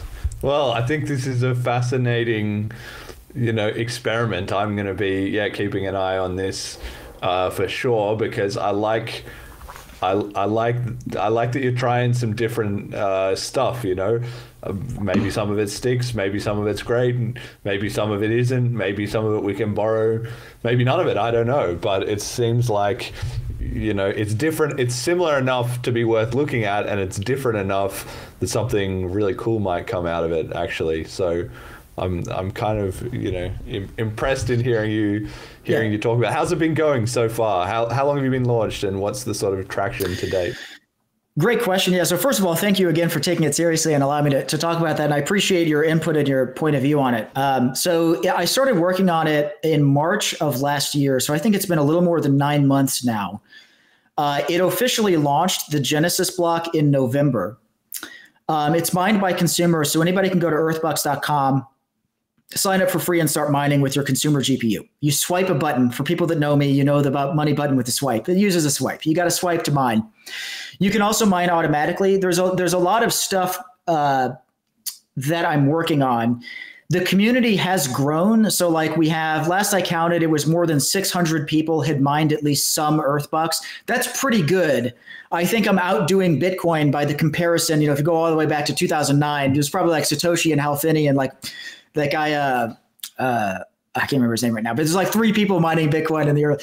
There's more than that. Of course, that's because Bitcoin already exists. The cryptocurrency industry is already happening. But the point is it has grown. It's growing. It's growing today because every single day now I have to worry about the server usage because it's a long story, but the way it works require that I have a pretty good database server and a pretty good GPU myself in the cloud. I have to verify proof of work. I didn't make everything as efficient as possible, so I have to daily worry about server usage as it's growing, as more people figure out how to mine automatically. So we had a record high. We had more than 100 people mining in the past 24 hours, or I should say more than 100 users. I don't know how many of those people are actually real people, but more than 100 people. I will also say, don't be jealous. We briefly had more transactions in a block than Bitcoin Cash because somebody started spamming it. Nice. So we had for like a couple hours, 2 days ago or something like that, we were briefly bigger than Bitcoin Cash by transaction volume because somebody was spamming it. I had to ban the user. It's a long story. They were intentionally spamming it and breaking it. But anyway, that just gives you a scale. Until someone tries to break it, that's a sign of success right there if I've heard one. Yeah, so there are lots of signs like that. So it's growing. If you look at the chart of the average difficulty of blocks, it's growing very, very rapidly. So people will probably find it because of this podcast, so we'll probably get more users. And it's growing fast enough, like it's getting expensive. So I'm dedicating my time. It's not that big yet. Again, it's we're 100 users in one day. That's good. That's not profitable for me yet. I'm approximately even. We'll see how much money I earn in the month of January and all this stuff. But I'm in the month of December, I more than broke even because I earn money from an identity verification service and I earn money from mining, and I actually more than broke even. If I can pull that off in the month of January, then we're good. Like we're on a good track, right? So it could be happening. Give me another 3 months and I'll be able to tell you whether I actually kept being profitable or what. So it is growing, I'm very optimistic. And like I said, what I'm going to be doing is I'll announce more about how I'm working with Bitcoin Cash because I'm going to make an exchange. I want to make sure there's an exchange value, and this is a part of my MVP. Is not just launching. I'm going to launch multiple mines. but also an exchange, because I don't want to be dependent on the existing cryptocurrency exchanges. And it makes a hell of a lot of sense if I make it so that Earthbucks is tradable to Bitcoin Cash first, both because it'll technically work. I know the ecosystem is big enough. And of course, people like you already know who I am. So I've already been welcomed, even just mentioning Bitcoin Cash, like, hey, Ryan, you come back. So I'm already welcomed in, which makes it very easy. So my plan is to basically build an exchange with Earthbucks, Bitcoin Cash, and then I will share my ideas with you guys. And my ideas will be out there, and people will have the ability to integrate or not integrate in whatever way you want to. My ideas can be anywhere from changes to the Bitcoin Cash protocol, changes that don't require changing the protocol, but other user layer stuff, which I'll explain later, which is a whole lot. But everything about making both blockchains more successful, because we'll both benefit if they, well, you won't benefit yet because Earthbucks is too small, but maybe one day Bitcoin Cash will actually benefit from the growth of Earthbucks, and maybe it'll go both ways. Certainly near term, I benefit from having a cryptocurrency that I can exchange with that just works, allows Earthbucks to get off the ground very quickly, more quickly than Bitcoin was originally. Yeah, wow, okay. This is a fascinating thing. Jet, you look like you have a question there. Yeah, so I'm trying to understand the mine's domain system, because what about the DNS resolver? Couldn't someone still spoof the mine at the end of the day? Not really, not when you're using HTTPS. So we don't really use DNS. We use the web. And the difference is when you communicate with a domain name over HTTPS, that is an authentic communication. So there's no spoofing that. There's no man in the middle attack for that. If your DNS resolver gives you the wrong IP address, the wrong IP address doesn't have the private key that's used for HTTPS. So there's no way to man in the middle HTTPS. So it's not just a domain name, it's HTTPS. So the public, or like the key pair there, essentially acts as the SSL certificate. There is an SSL certificate. There's no other key pair. SSL is the right. Key. All right, I'll have to do some more reading. Needs more thought. There you go. You passed the first test, the snap quiz on the BCH podcast. Not bad. And we just had somebody in the chat, Ender's Game JP says, I just signed up. It says mining pause to investigate an error. Okay, so, it crashed. Okay, I don't know what that is. Something happened while I don't know. I'll have to investigate with that. It's a long story. The software is immature, so it must have crashed while we're on here, and it's crashed several times recently. I'm fixing the bug, so if it crashed, I'm sorry. Please wait until later. I can't look at it on the podcast. Yeah, I'll look at Try it again in 24 hours. Okay, all right, cool. Well, I guess we'll see how that plays out, but an interesting project to keep an eye on. BCH is in sort of a unique position where it is this sort of center of Bitcoin innovation, because BTC sort of split off from it, and then BSV, and then XEC. There's also the guys doing Nexa from BCH Unlimited, who did the similar thing to you, where they kind of, I guess they didn't rewrite everything in TypeScript necessarily, but they kind of were like, okay, BCH is basically solid, but let's start again from scratch with a few different tweaks of our own, So it's actually a fascinating little historical dynamic we've got going there, that people keep coming back to. Like, Satoshi got it mostly right, but I've got my own flavor. Quite an interesting pattern to see. Anyway, that brings us to BCH in 2025. You said yesterday that you are obviously reading up on it. I gave you a bunch of links. Some other people do, and I guess you've been sort of at the edges of your awareness, paying attention for many years anyway. What's your thinking on BCH in 2025? From your point of view, how are we doing? Well, I would sort of echo your optimistic point there about, it sort of survived a hell of a lot of challenges to get to this point. And Bitcoin Cash is still kicking. So I went through my own challenges, and I come back and I look at the ecosystem, and I'm like, well, I tried to look at Bitcoin with fresh eyes. I'm like, should I go be a part of these small block people? I'm like, I just literally can't use it. I still just don't understand what these people are saying. Like, I'm telling you, Lightning Network doesn't work. They still believe that I'm supposed to somehow use Lightning Network and it doesn't work. I just don't think this is going to work. I honestly tried to look at Bitcoin with fresh eyes in that respect. Meanwhile, Bitcoin Cash is currently working. The blocks are sufficiently large to allow transaction volume to occur. It's happening. Fees are low. There's obviously an ecosystem building on this. There are, multiple different individuals and businesses involved in all this stuff. It seems to have a diverse, thriving ecosystem. It's going.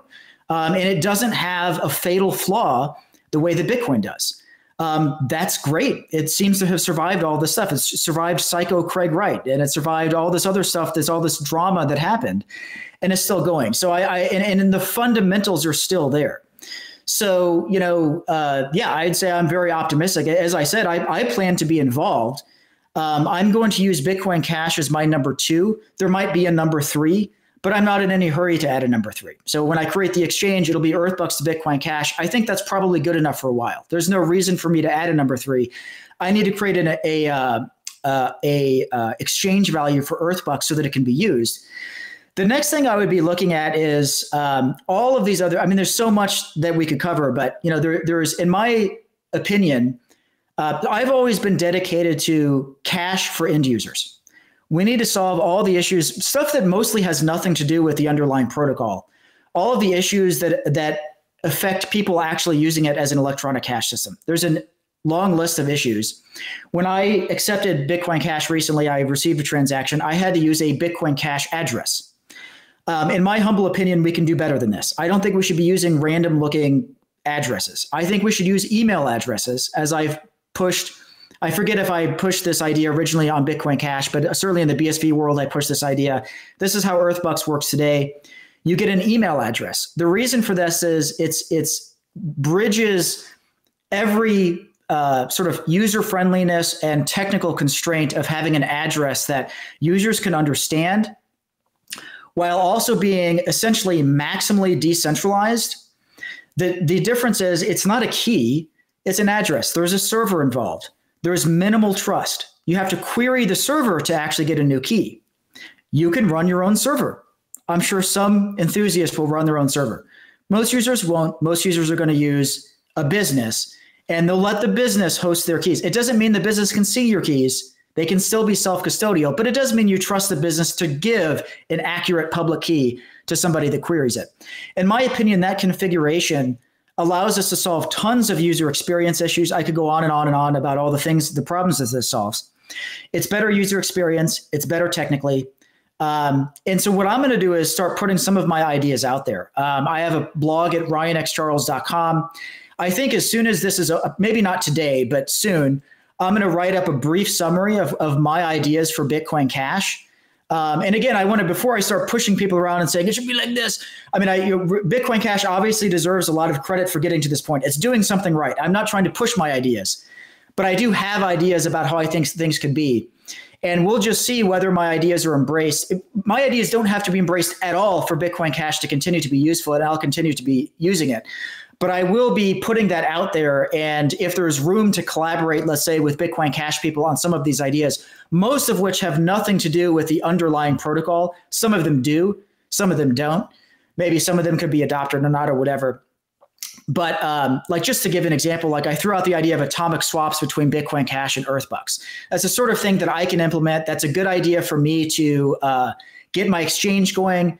Atomic swaps, self-custodial keys, less regulatory burden for me to worry about, and more and just cool and interesting, and it would work, and it would get it. So these are the sort of ideas that I plan to explore to both to use Bitcoin Cash and to link it into Earthbucks and all this stuff.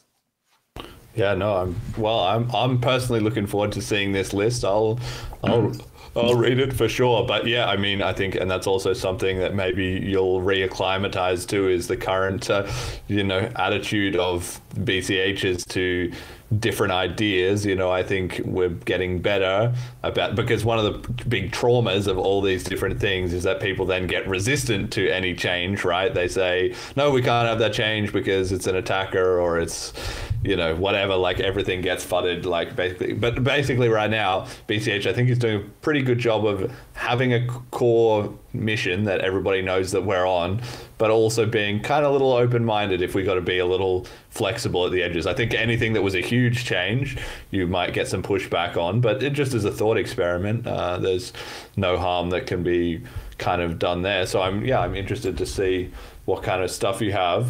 Do you have any thoughts on, cash tokens, ABLA, VM limits, this stuff that's been cooking while you've been out of the picture? What do you make of that? Yeah, I only briefly looked at a lot of that stuff, so I can't give you some in-depth analysis. I did read a little bit about the cash tokens and stuff. What I take all that as a sign is that the ecosystem is moving forward. So I can't tell you whether did they do it right or something. I mean, I have no idea. I don't know. I don't know. I don't understand cash tokens. I didn't take enough time to really understand what it is. The ideas are perfectly valid and good, though. And I saw a lot of people thinking and pushing forward. I think you have to be willing to change. We can all respect Satoshi Nakamoto and say, look, okay, we all like Satoshi. We all like the original idea, but Satoshi's gone. And we're in the situation we're in today. Here are the things that we want. Here are the things that we need. Here's the current status. Being willing to change and upgrade is important. And I think it shows that Bitcoin Cash is doing that there is an ecosystem. There are people doing these things, making important changes that move things forward. So I see all that as a positive sign. But as far as the details, I can't say, but I think what it does is it's a good sign for the Bitcoin Cash ecosystem that it's working. Yeah. Okay. All right. So maybe I'll be interested again if once you've had a bit more of an in-depth look at it, what you turn up. That will also be super fascinating to hear. What about abandoning EBX? In what? Again, this is just a hypothetical, but what would it take for you? Let's say there's would be some point of user growth of BCH that you were like, wait, these guys are actually doing it. They're going to be the global reserve currency. I got to be on this train. Like no matter what. Sure. What would it take? There are lots of things. I mean, I think of myself as a pragmatist. I mean, I think if it were obvious that were happening, that Bitcoin Cash were becoming the world reserve currency, be like, there's no reason to build my little experiment anymore, right? So obviously, the top thing, if it actually happened, would be essentially a flippening between Bitcoin Cash and Bitcoin. If that actually happened, I'd be like, well, that was what I've been waiting for. Yeah, exactly. 2 to 1, 3 to 1. What number do we have to get to against BTC? At 2 to 1, if we ran it back up to 50% of the market cap? No. 1 to 1. Oh, versus, well, first of all, if it were 1 to 1, that would obviously be the flippening. That's a flippening, right? Yeah. If you achieve the actual flippening, that's it.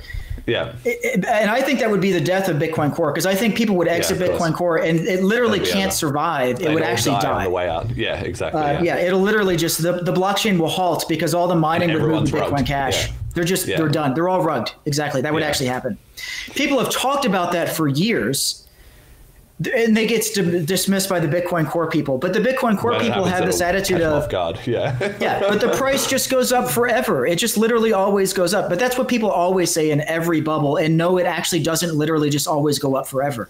It will fall. And that is a fatal, fatal problem for a Bitcoin Core. So anyway, if that happened, I would switch to Bitcoin Cash. It could happen. All the fundamentals are still there in Bitcoin Cash for that to be possible. But I would just also say your optimistic view, my counterpoint, devil's advocate, by price, it's a lot smaller. Yes. So, and by attention, it's a lot smaller.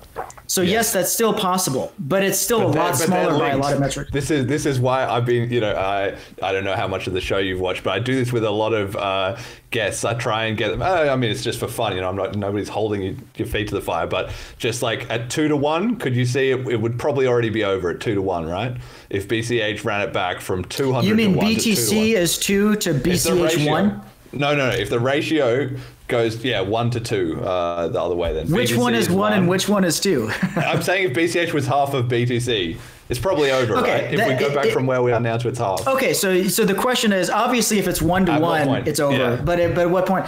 I think if it were rising, that's spectacular. I would say it depends on the other news that's going on. Why is that happening? Because what happened in late 2017 it got up to, I don't know what the fraction was, but I think it was briefly number 2 on the current, it was number 2 after Bitcoin.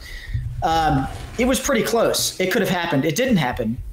But at the time, the reason was there was hard to know what's going on inside people's minds when they pump the price that high. But it seemed possible to me that there was going to be a flippening, that it was actually going to, it didn't happen. But if it also seems realistic that that's going to happen, I would say that is obviously also, but why? Is it because Bitcoin Cash is rising, or is Bitcoin Core falling through the floor? Well, there's all sorts of reasons. There's a tipping point. That's the thing. I'm always interested in asking people, and the reason is because it's a social coordination game. Like if you thought at 2 to 1 it's over, then someone else would think, well, at 1 to 1 it would be over. At 2 to 1 I'm not sure, but if it was 2 to 1 and Ryan was on board, that's pretty good odds. And then you have somebody else who goes, oh, but I could see if both of those guys would be in at 2 to 1, I would actually be in at 3 to 1 and front run them, so you get this kind of effect, right? And because if a flippening genuinely starts, obviously all the people in the Bitcoin industry will be the first ones to know, but not the ones who have put themselves in an echo chamber. But anybody who's got half a brain will see that BCH is spiking and not stopping.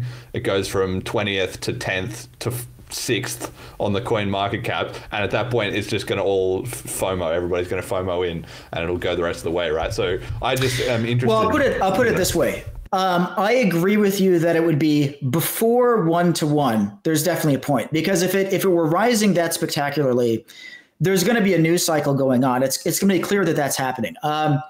If that were happening, it also depends on the status of Earthbucks at that point, because if Earthbucks grows, then I get more and more attached to Earthbucks. But again, I'm not giving up on Bitcoin Cash. I'm using it. So I don't have to quit Earthbucks for Bitcoin Cash to still be bigger or number 1. If it just completely blew Earthbucks out of the water, then at some point it's like, what, this business doesn't matter anymore. We're just Bitcoin Cash now. So, yeah, I can't give you an actual. It's too difficult to give you an actual number, but I agree that it would be before 1 to 1. I'll put it that way. Yeah. This is just a fun game that I like to play with all the guests who are potential BCH returnees, and what they're thinking. But let me also say, it could be way before 1 to 1. Yes. If Bitcoin Cash is being used. Forget about price completely. Look at all the other metrics. So what if Bitcoin Cash, I looked at the blocks, it was in the hundreds of transactions per block right now. Well, what if Bitcoin Cash had 100,000 transactions per block? Why would that be happening? If that's happening because people are using it as an electronic cash system, even if it has, say, 1/100th of the price of BTC, you'd be looking at these other metrics going, wait a second. So yeah, it's got 1/100th the price, but it's got way more transaction volume, whatever it would be. How much would I don't want to do the math in my head, but suppose it were way more than BTC, and it was actually real. It's not somebody running a scam. It was real. Transaction volume was actually that high. That would be a very compelling reason to switch. And in my mind, as EBX founder, would simply be just looking at the numbers going, does EBX have a chance? Have I been outdone? Yeah, that's right. I mean, there's all those other metrics, and they're all interlinked, of course, because is it a certain number of transactions? It's at the end of the day, it's a certain number of real people paying attention is Absolutely. Basically what it actually is, So, I mean, I've been thinking about this too in my head, because I was thinking maybe I'll make a Twitter poll, like, how high will my Twitter following account get? Because that can break it right there. If I had 5 million Twitter followers, it would be over. Like, the flippening would be on just the fact that I'd somehow got my account to 5 million people. So it's like a question of, I'm nearly at 10K, and it's Elon Musk tweets it. Elon Musk says, he's like, you're on board? Yeah, let's go. I got to ping Elon. Elon, retweet me so that Ryan Charles comes back to Bitcoin. Okay, all right. Enough about that. Are you coming to Bliss? We talked about this briefly before, where you said basically it would depend on how things go. Is that with EBX? If EBX is kicking off, you'll have the spare funds to. Yeah, totally. I would love to. It's possible. I'm definitely considering it. I will take a look after this. Look at the conference. Look at how run the numbers on how much it would cost me to run it. My server costs are currently exploding. I don't know why Earthbucks crashed while this is going on. My server costs are rapidly rising. It's more than $1,000 per month. Not that high, but the thing is, it's rising, and we don't have that many users. So it'll literally explode with usage if I don't get on top of all this. I have to rewrite software. I have to make sure I've got revenue coming in from my 2 different services and all this. I'm just busy with stuff. I will take a look at it though, and I love the idea. I feel very welcomed by you and by other people in the Bitcoin Cash world. I would love to go visit you guys and be a part of that conference. I will take a look at it and seriously consider it. And as I said before we started, if not this year, then the next year. But I will consider. I'll take a look, and I'll let you guys know. Give me 1 month to get my get things going. Yeah, get my affairs in order to think about it. If I can still sign up in 1 month and it's not closed or something, and it's still possible. No. Yeah. Ticket sales starts in a couple of weeks, and unless we sell out by then, but I think that's unlikely. We do have plans to already up the ticket count extra. We've got extra capacity basically, so I think you'll be fine. Cool. All right. Let's just get on to very briefly then. We're running out of time, so we've got to cut off some of the less important stuff at the end. But very, very quickly, I've got a slide here about rehabilitating Bitcoiners, and I wanted to get some thoughts from you on this. Firstly, you're obviously a bit more in touch with the BSV crowd and have been doing your own advocacy to try and unplug them somehow and get them back to reality. But then we also have the BTC guys. Bitcoin Mechanic made a video this week about how he's going to be on a new crusade to reintroduce medium of exchange. Basically what you were saying, that actually it's not working, and they're finally starting to admit that. But he's basically like, well, store of value is great, but we do need at least a bit of medium of exchange, and we've kind of not getting that going, so we need to get that more back in the discussion. So I wish him the best of luck with that. I mean, I think that's just going to really give him personal experience of that it's all hijacked, which he's been able to avoid confronting until this point. Nothing like trying to use Bitcoin as medium of exchange that'll teach you that it was hijacked. And Eric Wall has also been trying to convince Lynn Alden that Michael Saylor has grown a bit too influential and is busy driving the narrative off a cliff. A bit too late on that one, probably as well too. But all this is to say, how do we get through to everyone who maybe just could give BCH a second look? Do you have any top tips on unplugging people from propaganda? God, I mean, honestly, the things that we can do, it's truly very difficult, because I could speak to this on multiple different, take Dan Held as an example, who you brought up earlier. I knew Dan Held from San Francisco like 10 years ago. And honestly, these people, when you benefit from the price rise and you feel like the price rise completely justifies your entire worldview and your entire belief system, I don't think you can pull people like that out. I mean, they're not going to be pulled out unless the price crashes. So especially if they've already got gains and that sort of thing. It takes, maybe some of them can, but it takes a unique person. I mean, maybe 1 in 10 people can truly pull out of something like that, because otherwise the only way is the price crashes. If the price crashes, it fails. And even if that happens, people like Dan Held, 10 years later, he's like, no, man, small blocks are the way. I know Bitcoin crashed 10 years ago, but all it takes is one new miner to come in and mine in the chain again, and it'll somehow work. And so some of them are just too far gone. It's the same phenomena with Craig Wright. I know people will think that I can't speak onto this, but honestly, I think I can. BTC is like a leaderless cult. You have a lot of people that have the same type of sort of niche belief system. They don't have a leader, because it's hard to pinpoint who that leader would be. You could throw out some names, but I wouldn't say there's any one clear leader. But in other ways, it's a lot like a cult. So I would say I'm not too worried about pulling those people out. I would say my point of view, I've always been a product person. I can't say this has worked because it simply hasn't worked in the past. But I remain convinced that what we really need to do is make products that people actually use. So for Bitcoin Cash, what I'm going to do is start by building this exchange. I've thought about building a Bitcoin Cash specific wallet, which I may end up doing. That's an idea I've had. I have all these ideas for how the technology and the product should work integrated into the web. I want to make it really easy to use and friendly to use and escape the whole argument. So that's my strategy. Again, my strategy has not worked up to this point. Maybe I'm an idiot for doubling down on this strategy. But I do remain convinced that building better products is very important. If people are going to use it as electronic cash, no one's going to run the full node software. You're going to be using end user facing products. We got to make sure that I haven't tried all the latest wallets and things like this. I will try that with time. Maybe that already exists. But we probably need more anyway. We need different types of products. So I would say that part, honestly, I'm personally turned off by trying to convince anyone of anything.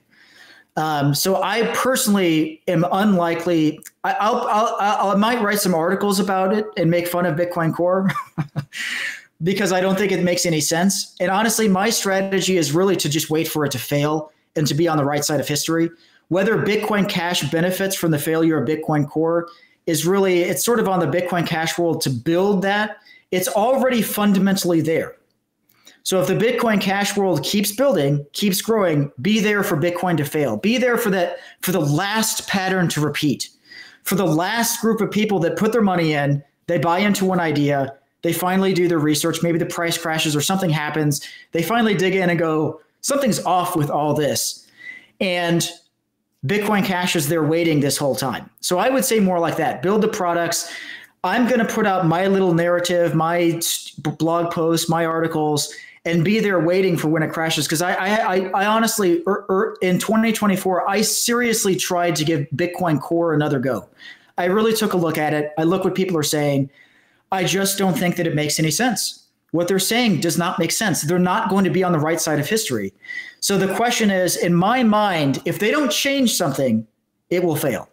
There's just no way it could possibly survive. They're going to run out of new money to stop inflating the bubble, and it will crash. And so your goal is to be there as the alternative that can soak up all that volume. Be able to scale when Bitcoin Core can't. Be able to take when people transfer on an exchange into Bitcoin Cash, to use Bitcoin Cash to send to another exchange. Be that option that they can use that actually works, that doesn't fail when that happens, and have good products, have a good story in place. And honestly, I think you guys are probably one of the only ones that could actually seriously do that. You have the morality more on your side than any of the alternatives.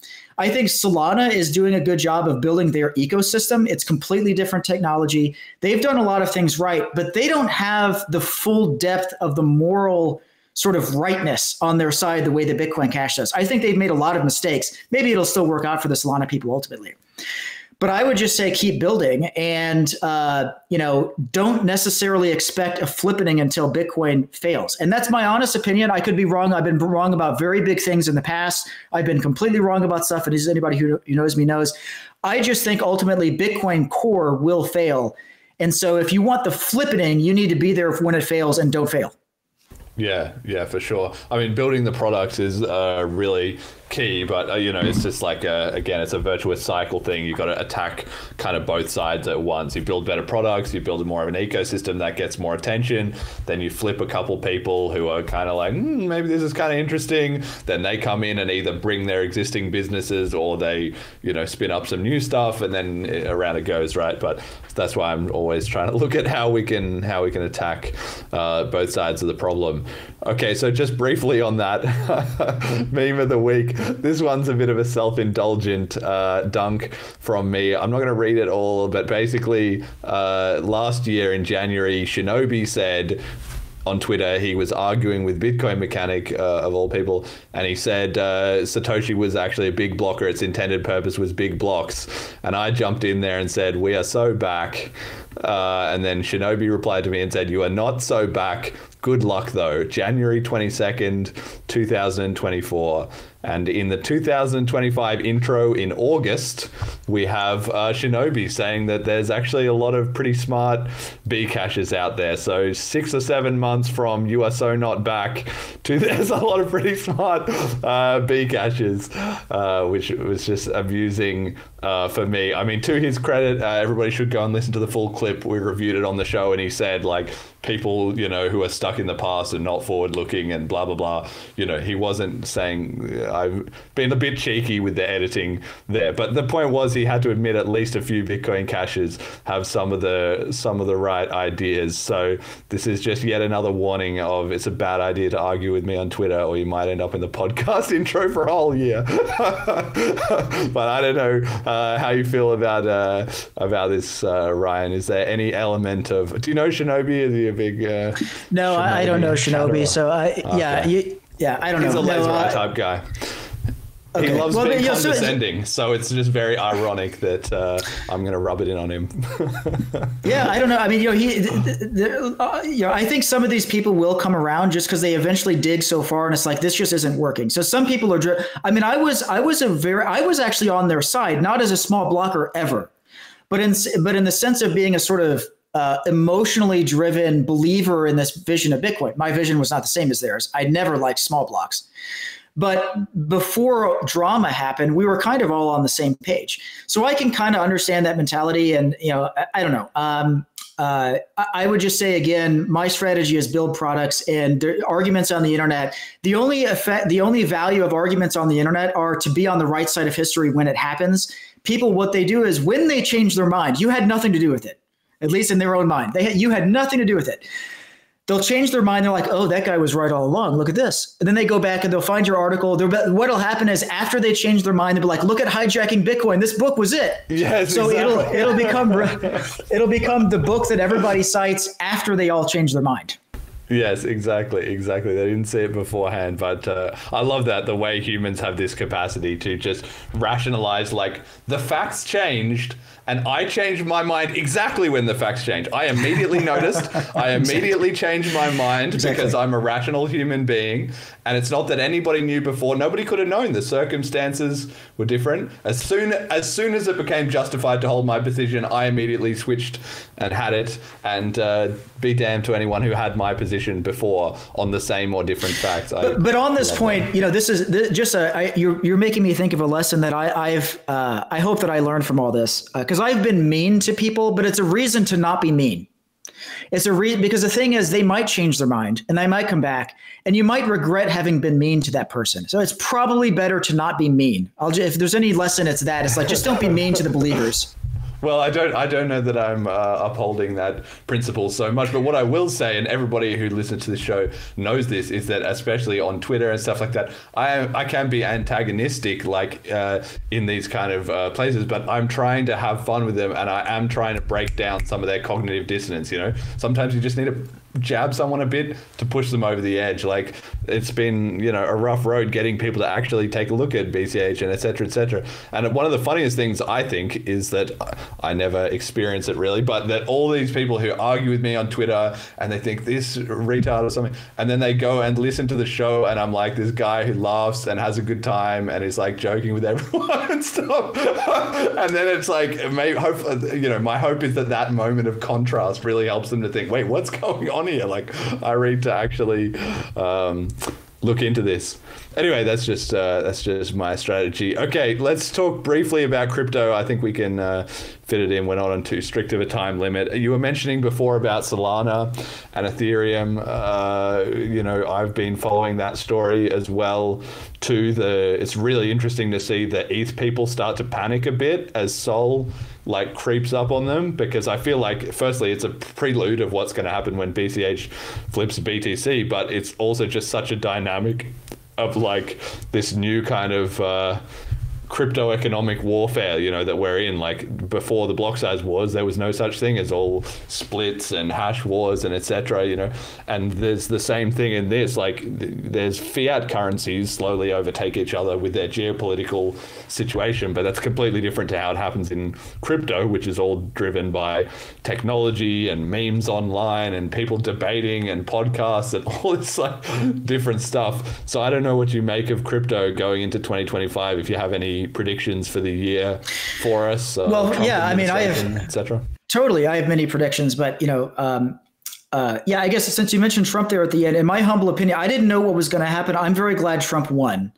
I think that Trump is very good for crypto, certainly in the U.S. It's like, should I be in the U.S.? If Kamala Harris won, I'm really not sure I should be in the U.S. Trump winning, I think this is certainly one of the best countries to be in, possibly the best moving forward, because Trump is apparently very pro-crypto. He's surrounded by other pro-crypto people. He's made unbelievably positive statements.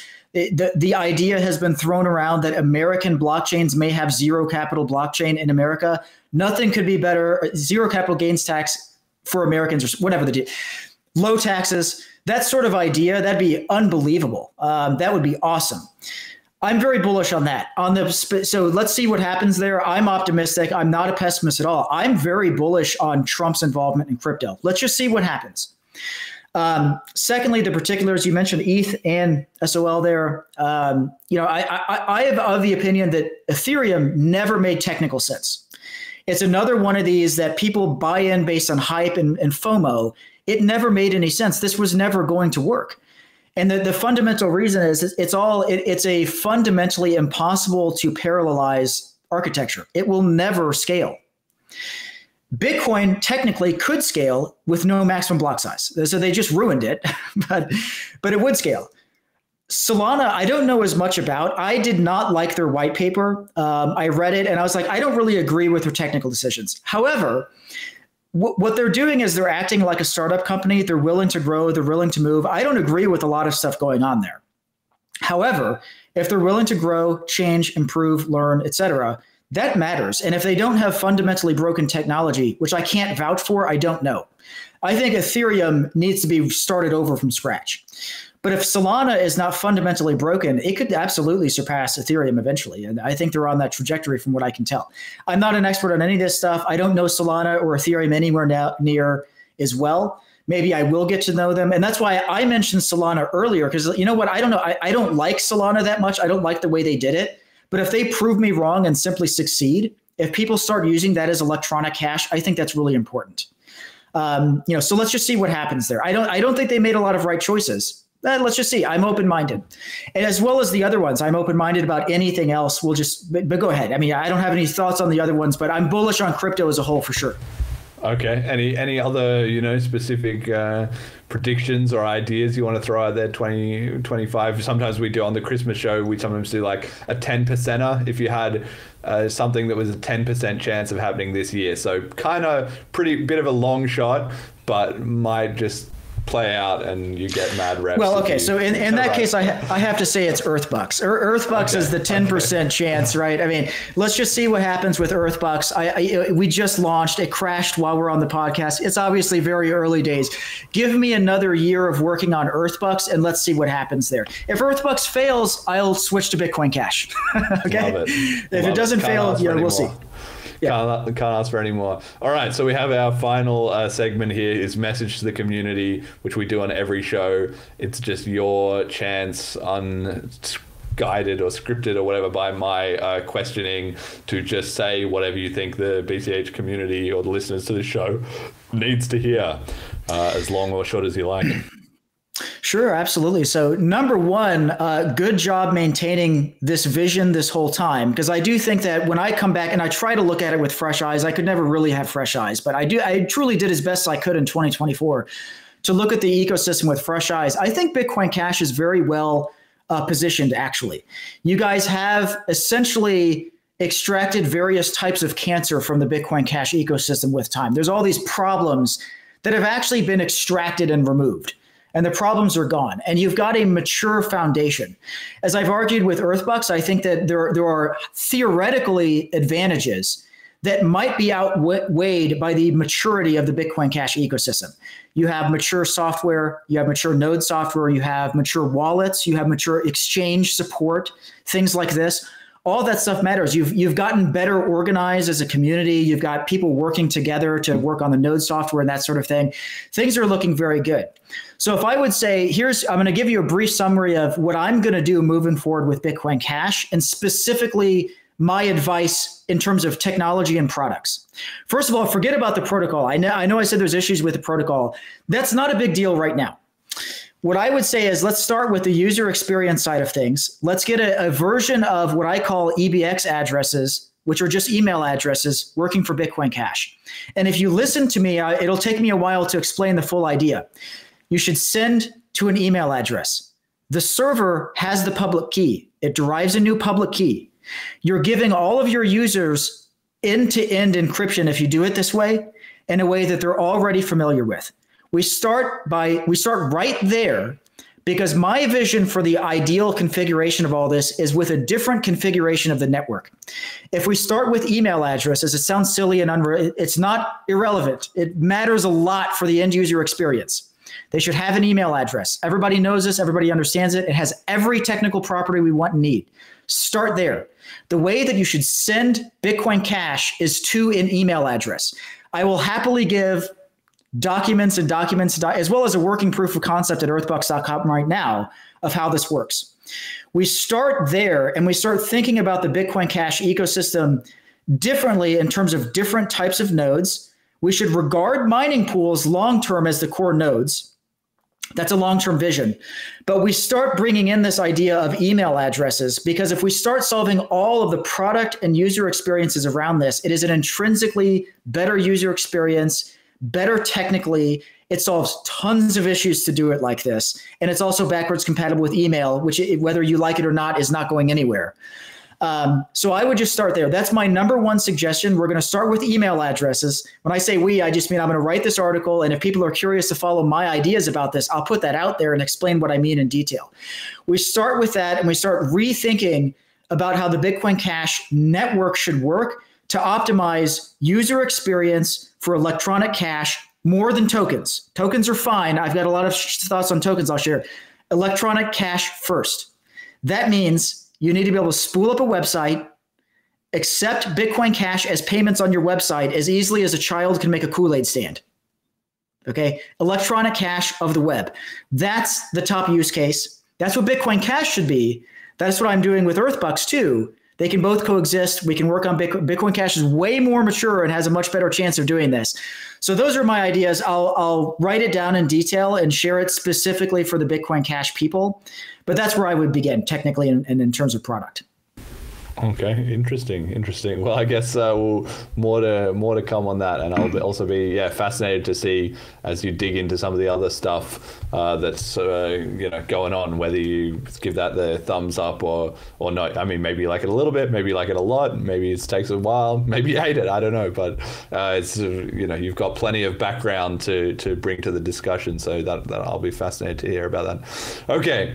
Our FundMe contributors that we got to shout out as we wind down the show: Majamali Marcelo, quote founding father; Molecular, the show we love; Erdogan Talk, economics writer; Milton Friedman, and at Cash Stamps, Keep Calm, and Bitcoin Cash. Thank you for sending in sats to fund the show. We also did a burn of Badger token. As I promised, I spent half a BCH and bought some Badger on Cauldron and then burned it. I'm really hoping that somebody else in the ecosystem who has any kind of income stream gives that a go. I don't know, don't really want to go into all the details now. I wrote some stuff about it in that post, but I think that would be a kind of an interesting experiment. The TVL has been going up.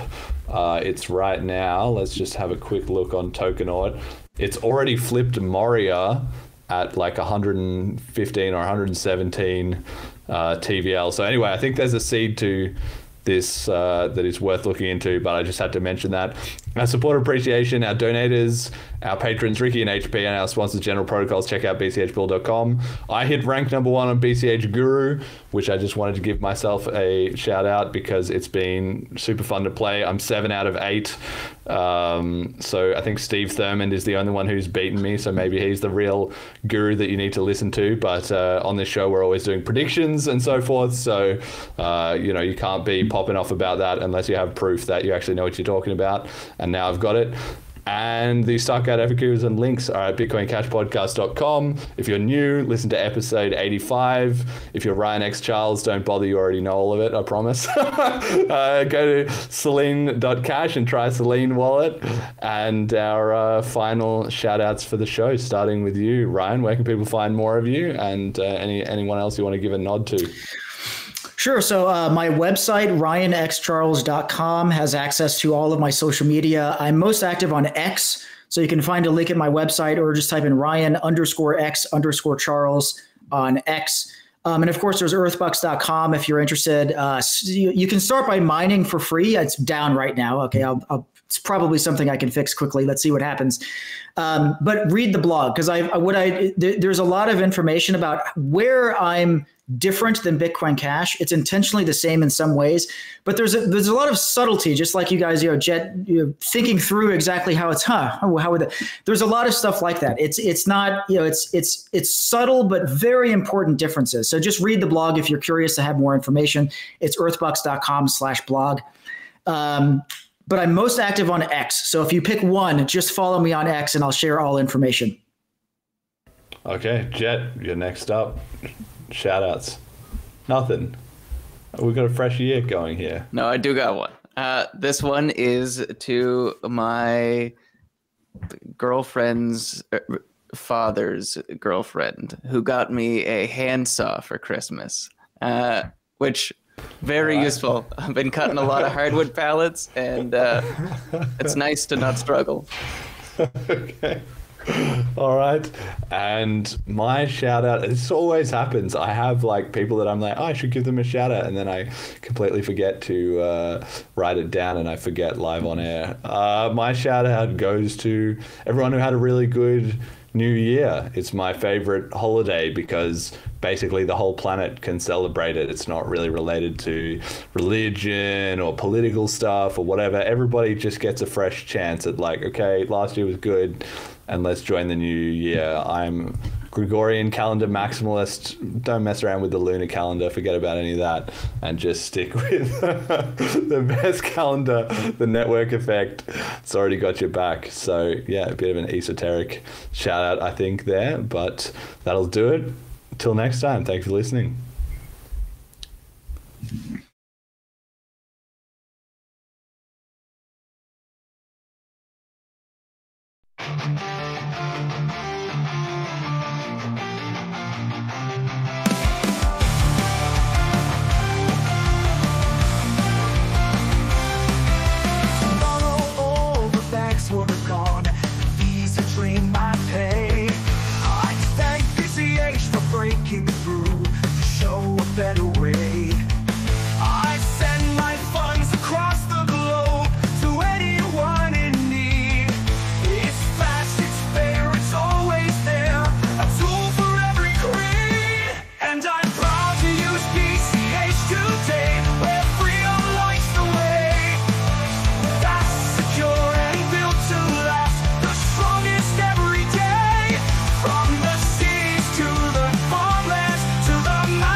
Today, where freedom lights the way, secure and built